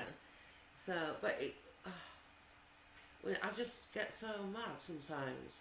I know I shouldn't. But the thing is, Ronnie, is that I had UFO experience, I had abduction experiences, or whatever that is. It's happened to me. I don't claim to know the nature of it, but I know it's something that's happened to me. And I was so desperate and so screwed in the head and frightened and wanting to understand it, having no answers and having nobody to talk to, and, you know, not trusting anyone. And every time you try and tell someone on the internet, they don't believe you. You end up in this big argument and you're defending yourself with people who really do not matter. You know, but you feel so like emotionally charged about it because it's trauma, and people are denying you that.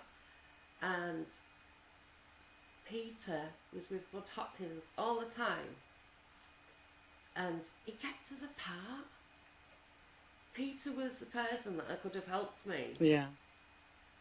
But he kept us apart because he didn't want me to know how nice Peter really is, and how loyal he is, and how it's all Larry being a monster, and he's painting Peter to be the monster to keep us apart because he didn't want me to have any relationship with him because I'd suss him out. That is really cruel and unusual, isn't it? Really, when you think about it. Well, when that all kicked off between Larry and myself, well, I say kicked off, I didn't do nothing. I was just on the receiving end of most of it, because he was in a position, he was going on different radio shows and bad-mouthing me. He told Peter that he had to unfriend me. Peter did. We've made things right since, Peter and myself, but that hurt me more than anything because I liked Peter. You know, I really, you know, we got on really well, and, you know, we'd spent some time together at different conferences and stuff, and he sent me trinkets of his sisters for my daughter, who's a musician. You know, he sent little parcels like that and Christmas cards and stuff. And then all of a sudden, you know, he'd taken Larry at his word, and that really cut more than anything. It hurt me more than anything, but. So we're over that now, and that's all sorted. But getting back to this Hell's Angel business, I'm surprised that the Liverpool chapter allowed him to keep them tattoos without having them obliterated. Because you know what one percenter is, do you? Yeah, well, to be a 1%, you got to ride your bike every day, and you go to the clubhouse at all the meetings, and you do what they tell you to do, more or less. But the 666 is what they call the filthy few. I don't know if Swipes or anyone has explained that to you. Now, Enforcers. The enforcers. Now, if you was in the elite in the British Army, you could put yourself up to be in the special, the SAS or the SBS, and you'd go through a selection process, and a few make it. Well, that's what an enforcer is. He's not had enough time in his young life to become an enforcer. I'm amazed that he has the gall to show that, because down here, they'd cut his hands off. They would. I was a bit surprised that he got away with it lightly. The very least, he'd be marched to their tattooist and have them obliterated. So I'm surprised. Like you say, they might be different.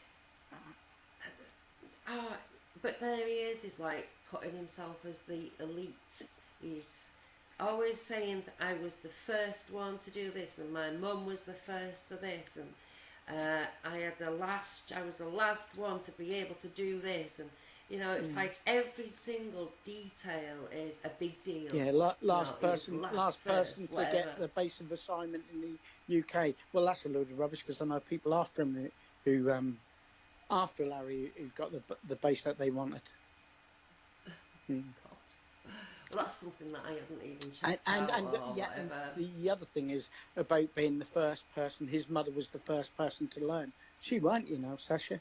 I mean, I can't say names. They'll come out sooner or later, maybe. But people who I speak to, they rung the mothers. 2 days before he had his alleged incident, Bustinza rung his mother. I was just going to say, the first thing that Busty did was ring his mum. Let's talk about that one. That's on the record. But other SPs, I mean, they were all kids away from home. They all wanted to ring up and wish their mother Merry Christmas, and said they'd been unusual. They didn't get cut off. They didn't get a fine. They didn't get the tape played back to them in some great big kind of drama.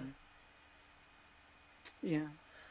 So there's so many things as well that that make. Well, when I listened to that radio interview with Adrian Deacon,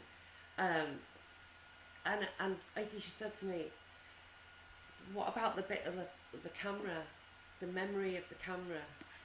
It's Adrian's memory, and he's written it in Left at Eastgate." Sorry, what was it? Adrian remembers this particular camera. Yeah. It had a big M on it. Yeah, like Minolta or something like that. But remember, I think he says that wasn't Minolta, but it was something like that. Yeah, probably a UK name, because he said they were British nationals. They confiscated it. Well, it's in Left at Eastgate as one of Larry Warren's memories. Yeah. So how could they both have confiscated the same camera and the same thought pattern of there's just so much there. It's so obvious. Yeah. It's just, but you have to know it, and you have to have read the book. Yeah. And the book is actually being pulled by the publishers, so it's kind of difficult to get your hands on it. But the Capel Green page keeps telling everyone to read the book. Read the book. Well, obviously they haven't read it, have they, Sacha? If they'd have read it, I mean, I told that the first day this was announced and Dion put that first bit out, I sent him a nice email saying, look, you realise you've got the wrong dates, you realise you've got this, you realise you've done that, and he sent a letter back saying he can't understand how that got past his, what did he call them, script editors or something? And I said, well, I'm telling you, you're making a fool of yourself. You need to correct these things, which they did correct. And not blocked me.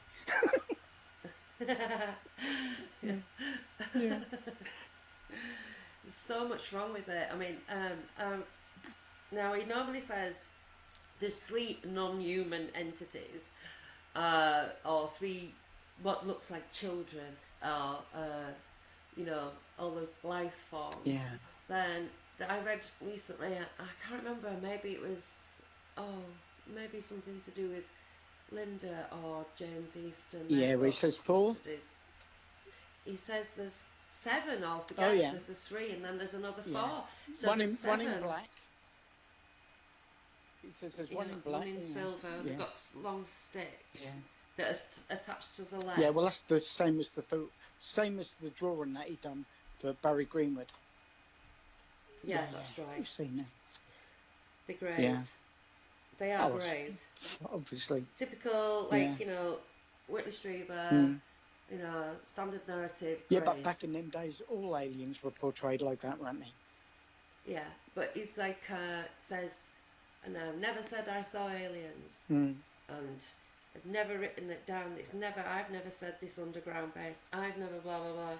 And it's all in Left at Eastgate. Every bit of it is in Left at Eastgate. Yeah, the Capel Green trailers. I looked at them, and I think there's 4 aliens in there. Well, however many, I don't know, but they've got the way it's been put together is very, very deceiving, because that makes Sergeant Smitty and Laurie Redfeld's incidents, which we all know happened nowhere near the well, maybe a fortnight before. I think Laurie's was in February, Yeah, wasn't it? yeah, that was much And she earlier. was not even on base in December. No, I know, she paid her own ticket. She was not even there, and Yeah. and then Sergeant Smitty's, I think, was 2 weeks before. And then you got Steve LaPlume's, which was 2 shift rotations afterwards. The Capel Yeah. Green trailers make it sound like they're supporting Warren's incident. They don't say, Yeah. why don't they put the date on? If that's been done purposely to deceive, to make people think Yeah. that's backing up that story. Because let's face it, who's backing up his story? Who was there? I shouldn't Nobody. think. Well, I know John isn't. I shouldn't think Jim Penniston is. I know for Well, Jim was certain going Adrian mad about. Bafunza isn't. No. Jim went mad about Gary Esseltine using his material at one of the conferences in Brazil, I think it was. Right. So he hasn't got permission to use anything of Jim's. Colonel Holt has said, "You do not use my tape, you do not use my memo, you do not use my name." Obviously, John's not involved in it. None of the witnesses are involved. Not from what I can see. There's people on the periphery, and I don't know what happened with Steve Longero. We were friends at one time until Larry Warren got to him. It was about the same time I was talking to Cookie, and she sent me the message that he sent to her, why I weren't to be trusted, and that they shouldn't speak to me and everything. But I had an hour on the phone with Steve Longero before that, and I remember everything what he told me. It'd be interesting to see what comes out in the film. But looking at the trailer, it's similar to what he told me about lights coming down in the weapons storage area. Well, that ain't If he that. was in the weapons storage Yeah. area, he was nowhere near Larry, so how could he have seen No, Larry? and the other thing is, I know people who were in the weapons storage area as well, and on the outsides of it. I've spoke to them at length. There is, Yeah. there is people who say not at that moment in time, but there has been some things happen just outside the perimeter of the weapons storage area and inside at different times, but not during that event that Larry Warren says happened on Capel Green. So like they tell me, if Steve was stationed in the weapons storage area, there's no way he'd be relieved to go into the forest at Woodbridge. The No. only one person did suggest that maybe if Chandler went there and he wanted to take someone with him, he might have picked someone up who's, it's Christmas time, there weren't a lot going on, who knows. But it'd be interesting to see what he has to say. I'm looking forward to seeing what he's got to say, because I think, and I asked Steve several times, have we covered everything? Is there anything else you can remember? And he didn't seem as if he wanted to add anything. We talked about some stuff that weren't connected, some funny things what happened in my hometown when the Airmen used to come to town and play, but not nothing other than the lights in the weapons storage area. So, but it's all been hushed up. I mean, he went. I would have thought someone who went to the conference, or maybe he didn't speak about it at the conference. Maybe he was just there to be filmed. Don't know. But there's one thing that actually keeps, Gary keeps talking about the layout of the base. We know that it was a nuclear, it had nuclear weapons there because of the layout of the base, and that he used to be, police on an RAF base, blah blah blah. Well, this is an RAF base. Isn't it? So of course it's going to have the same layout. It's not an American built airbase. No, we leased it to him. Yeah. I don't even know why he keeps waffling on about that, because it's an RAF base. Of course it's going to be laid out exactly the same way. It was rented, or leased, or whatever you want to call it, to the United States Air Force. But it was actually an RAF base. Yeah. So the weapon storage areas are going to be like that. And also this bubble of nonsense that keeps going on about all the, having nuclear weapons on base. Of course they had nuclear weapons on base.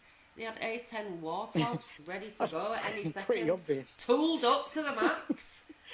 Of course. What else? It's just crazy. Yeah, there's something that keeps cropping up about. We're told that they kept weapons there against our treaty with them. I'd like to see a treaty. I've never seen no treaty that we had with the US to say they couldn't keep nuclear weapons there. The only treaty that was in place was the anti-ballistic missile treaty that lasted for 10 years, when there was a ban on everybody using anti-ballistic missiles. And that was the only treaty that was in place, 79 to 89. right, yeah, because I've never come across one, and I thought that would have been shown before now about this treaty that we're supposed to have. I'm sure we knew everything what was going on in that base. I know not the day-to-day running, because they done as they liked when they come there. There's no two ways about that. We had we had Don Moreland there, who was the British liaison officer, but he was a necessary evil. They had to run some things past him, like Colonel Holt asked him, "What do we do? Do we, do we send a letter to the MOD?" He didn't know what to do, because that wasn't a normal thing, was it? But as things happened, most of the things were not decided by the British base commander. There's probably more stuff decided at the parties, with the American British liaisons, when they had their joint committees and friendship parties. There's probably more stuff went on then. Yeah, true. True. I don't think we had a lot to say on it. I think they done as they liked, more or less, and I'm sure as long as the British government were getting their money, that's all they were interested in. Yeah, and the Greenham Common stuff is not actually proven, but I think that Larry's little thing, that there was a sign in the mess hall or whatever about rather on their fence than ours or something. I don't know. I got to the stage, Sacha, that I didn't believe anything he says. No, I'm afraid, stories in the left at his gate that he parked his Aston Martin. 18, 19 with an Aston Martin, and yet he's relying on lifts and base buses to get to Ipswich. Just none of it adds up. I shouldn't think. Think Colonel Holt had a little TR6, I think it was, or TR7, something like that. But I'm sure he'd have had something to say if that an airman first class was driving about in an Aston Martin. He'd want to know about it. Especially with the stuff that was going missing from that base. He'd be wondering if that was him who was having that. I keep wondering if, because Cookie said that cameras and stuff like that were going missing, and Warren was actually in that in the warehouse, wasn't he? And he said that he bought that camera from the PX and blah blah blah. I think, I finched it from the warehouse. Yeah, I don't think that was the. I don't think that was. It's my opinion. I don't think that's the cameras that will go on missing. What was going missing was things like pilot jackets, guns, ammunition, and stuff like that. Yeah, you got to remember the IRA were prevalent at that time, so that was serious shit when stuff was being loaded up and not making it into the warehouse. Wow. Yeah, there was lots of stuff come off that base. You could get anything. I'll get rubbish for saying that. Someone will say, no, it never happened on his watch, but I know it happened. I worked on the doors in the nightclubs. I got offered all sorts of stuff.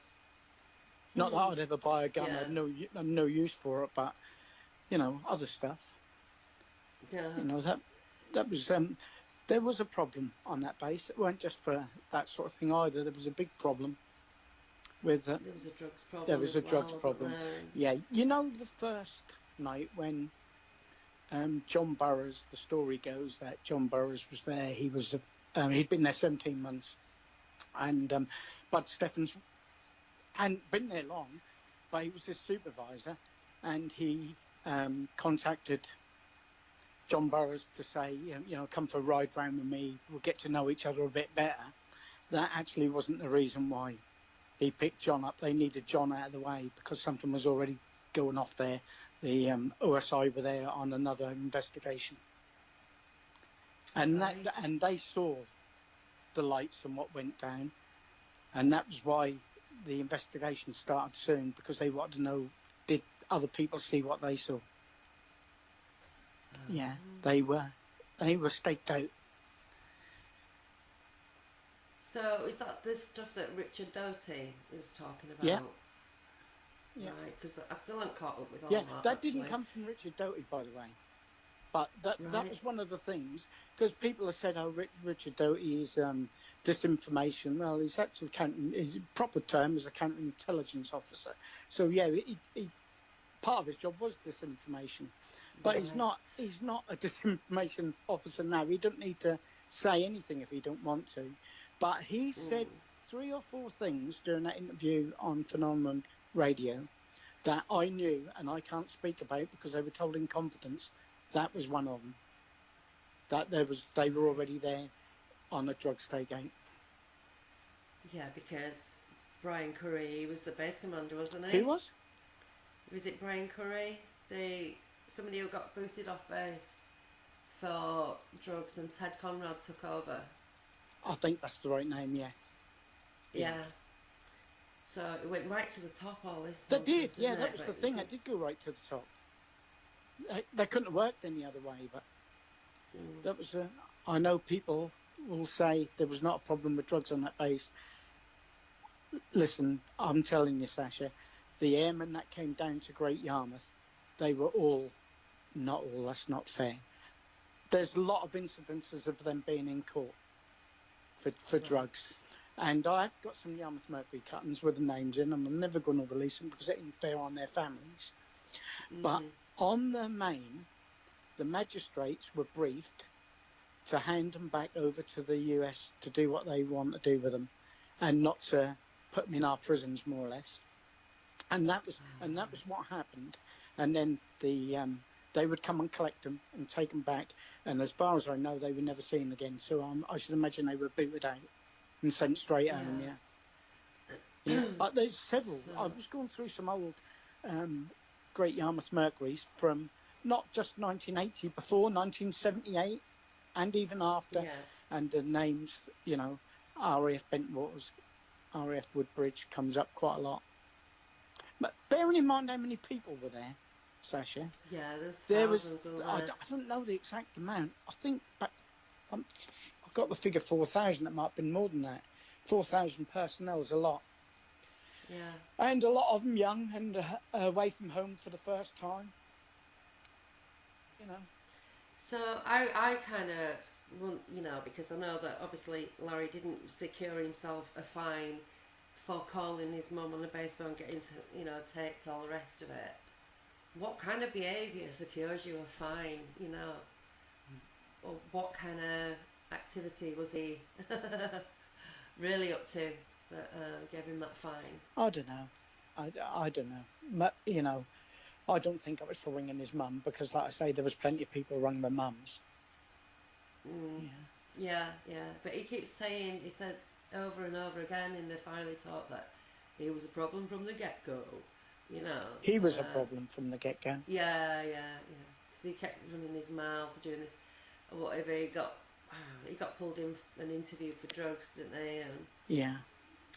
And he, so yeah, it was. Well, I guess Yeah, just trying. There's all these little bits that I just kind of wanted to figure out. yeah, I know, and sometimes they lead you down false paths because Yeah. after I was trying to fathom out why he was running around wanting to find out everything, what was happening, because he was questioning people about what they'd seen and what they'd done, and I thought, Yeah. well, maybe he's being used by like the USI as a snitch, right? Because Yeah. they do that. They do use people against each other, so they get their information, a lot of it. But I did speak to someone. It weren't Rick Doty. That was someone high up and retired now, high-ranking AFOSI officer. And I put that to him, and he said nope. He said he was what's the word? He was recognised as being a liar very early on, and the Right. AFOSI would never use a liar for anything. And Right. so, he did say that don't mean to say another agency might not have used him, Yeah. but as far as the OSI go, no, they don't. People like that, they wouldn't give the time of day to. and they said he was recognised early as being a liar. In fact, they said there was another case brought out against him, but that's only hearsay. I've got no proof of that. Well, it doesn't surprise me, actually. Yeah. So Yeah. it's Well, just listen. I mean, he openly admits he's a liar in Left at Eastgate. I mean, he's when he got called in for the supposed phone call, and he told him that he didn't make a phone call until he says he was played the tape. So he's shown himself as a liar then, isn't he? You know. And a thief, because he And a steals thief. his documents. He openly admitted he's a thief. So in his own book, he's painted a picture of being a liar and a thief. So he's stolen some of his records and photocopied other bits. Yeah. Why would you do that? Why would you just not... If you were going to steal some of it, you'd steal it all, wouldn't you? And not photocopy bits and then, risk being caught photocopying or whatever. Yeah. So he's either stolen his own military documents or he's stolen blank, documents or whatever and filled them in afterwards. Well, we know he's quite... Possibly. Well, he's proven that he's good at forgeries is the word. There's no other way of putting it, is it? You've seen the photographs, you've seen... No. But until... I mean, there's more research needed. People like Persky, who was the base lawyer, they need finding and contacting and asking them if some of these claims that he's made, whether they're true or not. I mean, I'd like to get hold of Greg Bartram, and ask him, see if the story changed. We'll see what Steve Longero's got to say, and see if that... Because all of a sudden, the business about... when Lieutenant England and Bustins are pulled up to relieve him from duty, and that story's changed for me, was not taken off duty, and then at a later time someone said they'd never take you off duty yet, that you'd have to have a relief. Then they say he was relieved by someone else because he knew about Lighthorse, but in Left at Eastgate he says he didn't know anything about Lighthorse, or vice versa. That might have been in a radio show.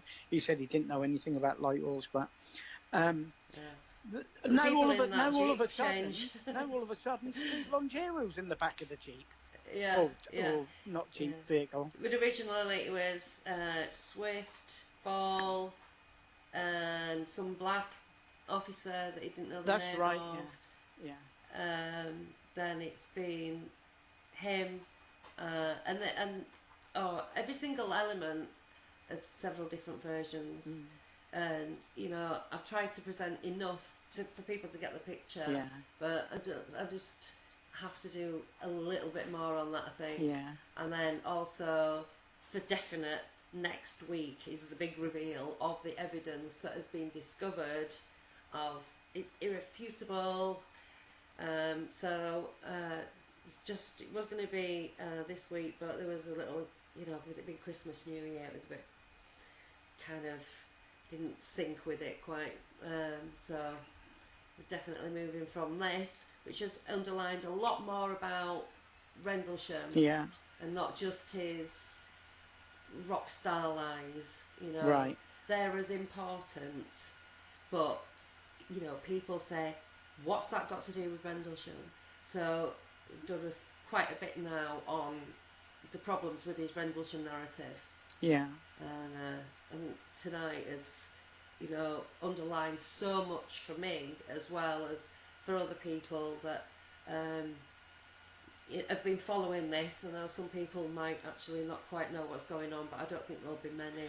And if you don't, just get in touch with me and I'll fill you in. What the Rendlesham... Google the Rendlesham Forest incident. But I think you're always going to get some people who are going to bury their heads in the sands, and the same people, same names crop up, asking the same questions. It's like reinventing the wheel. I'm tired of answering questions to these people. I've got to the stage now, I think, well, I've done what I can do. That will all get put out at one time in my own way, and in my own time. I'm tied up to something at the moment where I can't do anything, but as soon as that's over, then I'll have my say and my day. You definitely will. Yeah, I definitely will, and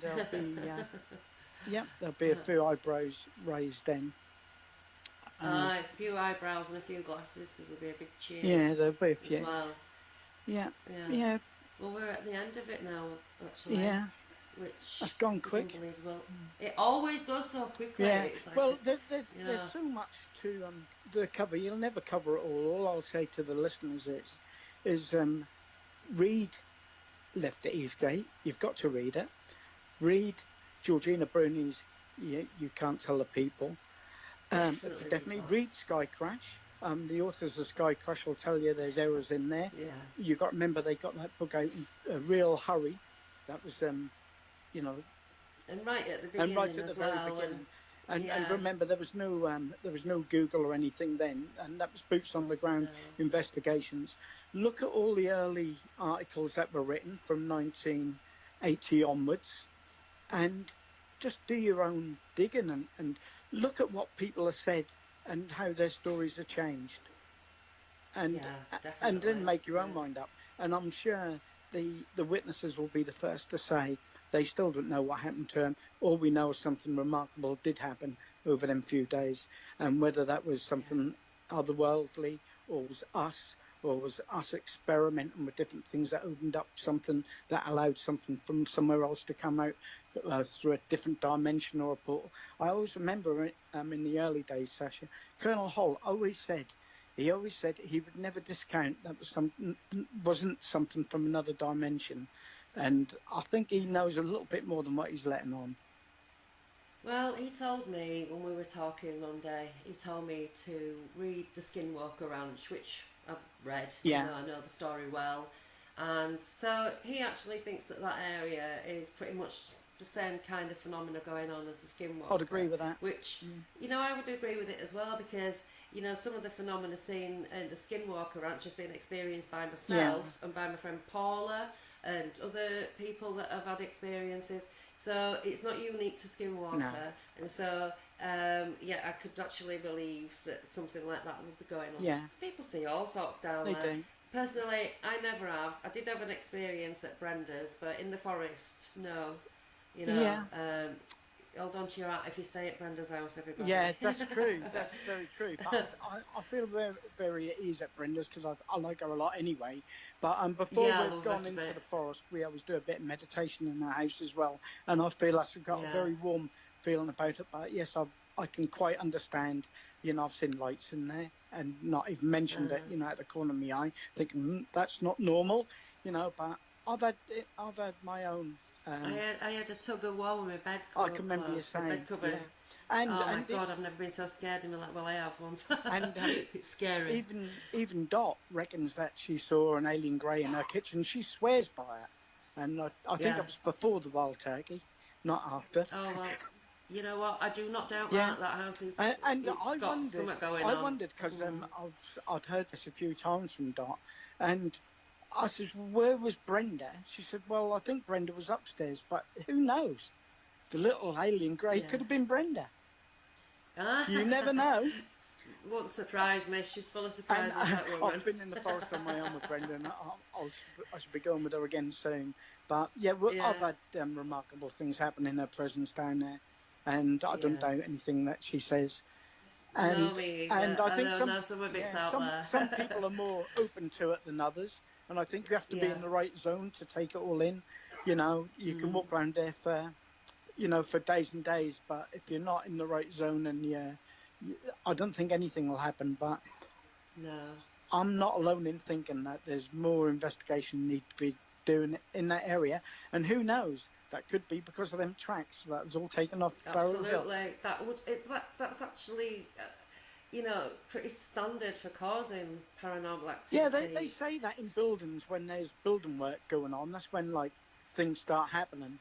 I've had several Yeah. builders who work on historic monuments tell me that when they start removing walls, that's when all the shit starts happening. So, and Yeah. these are Yeah. non-believing people as well. Yeah. You go to that forest, you won't be an unbeliever for long.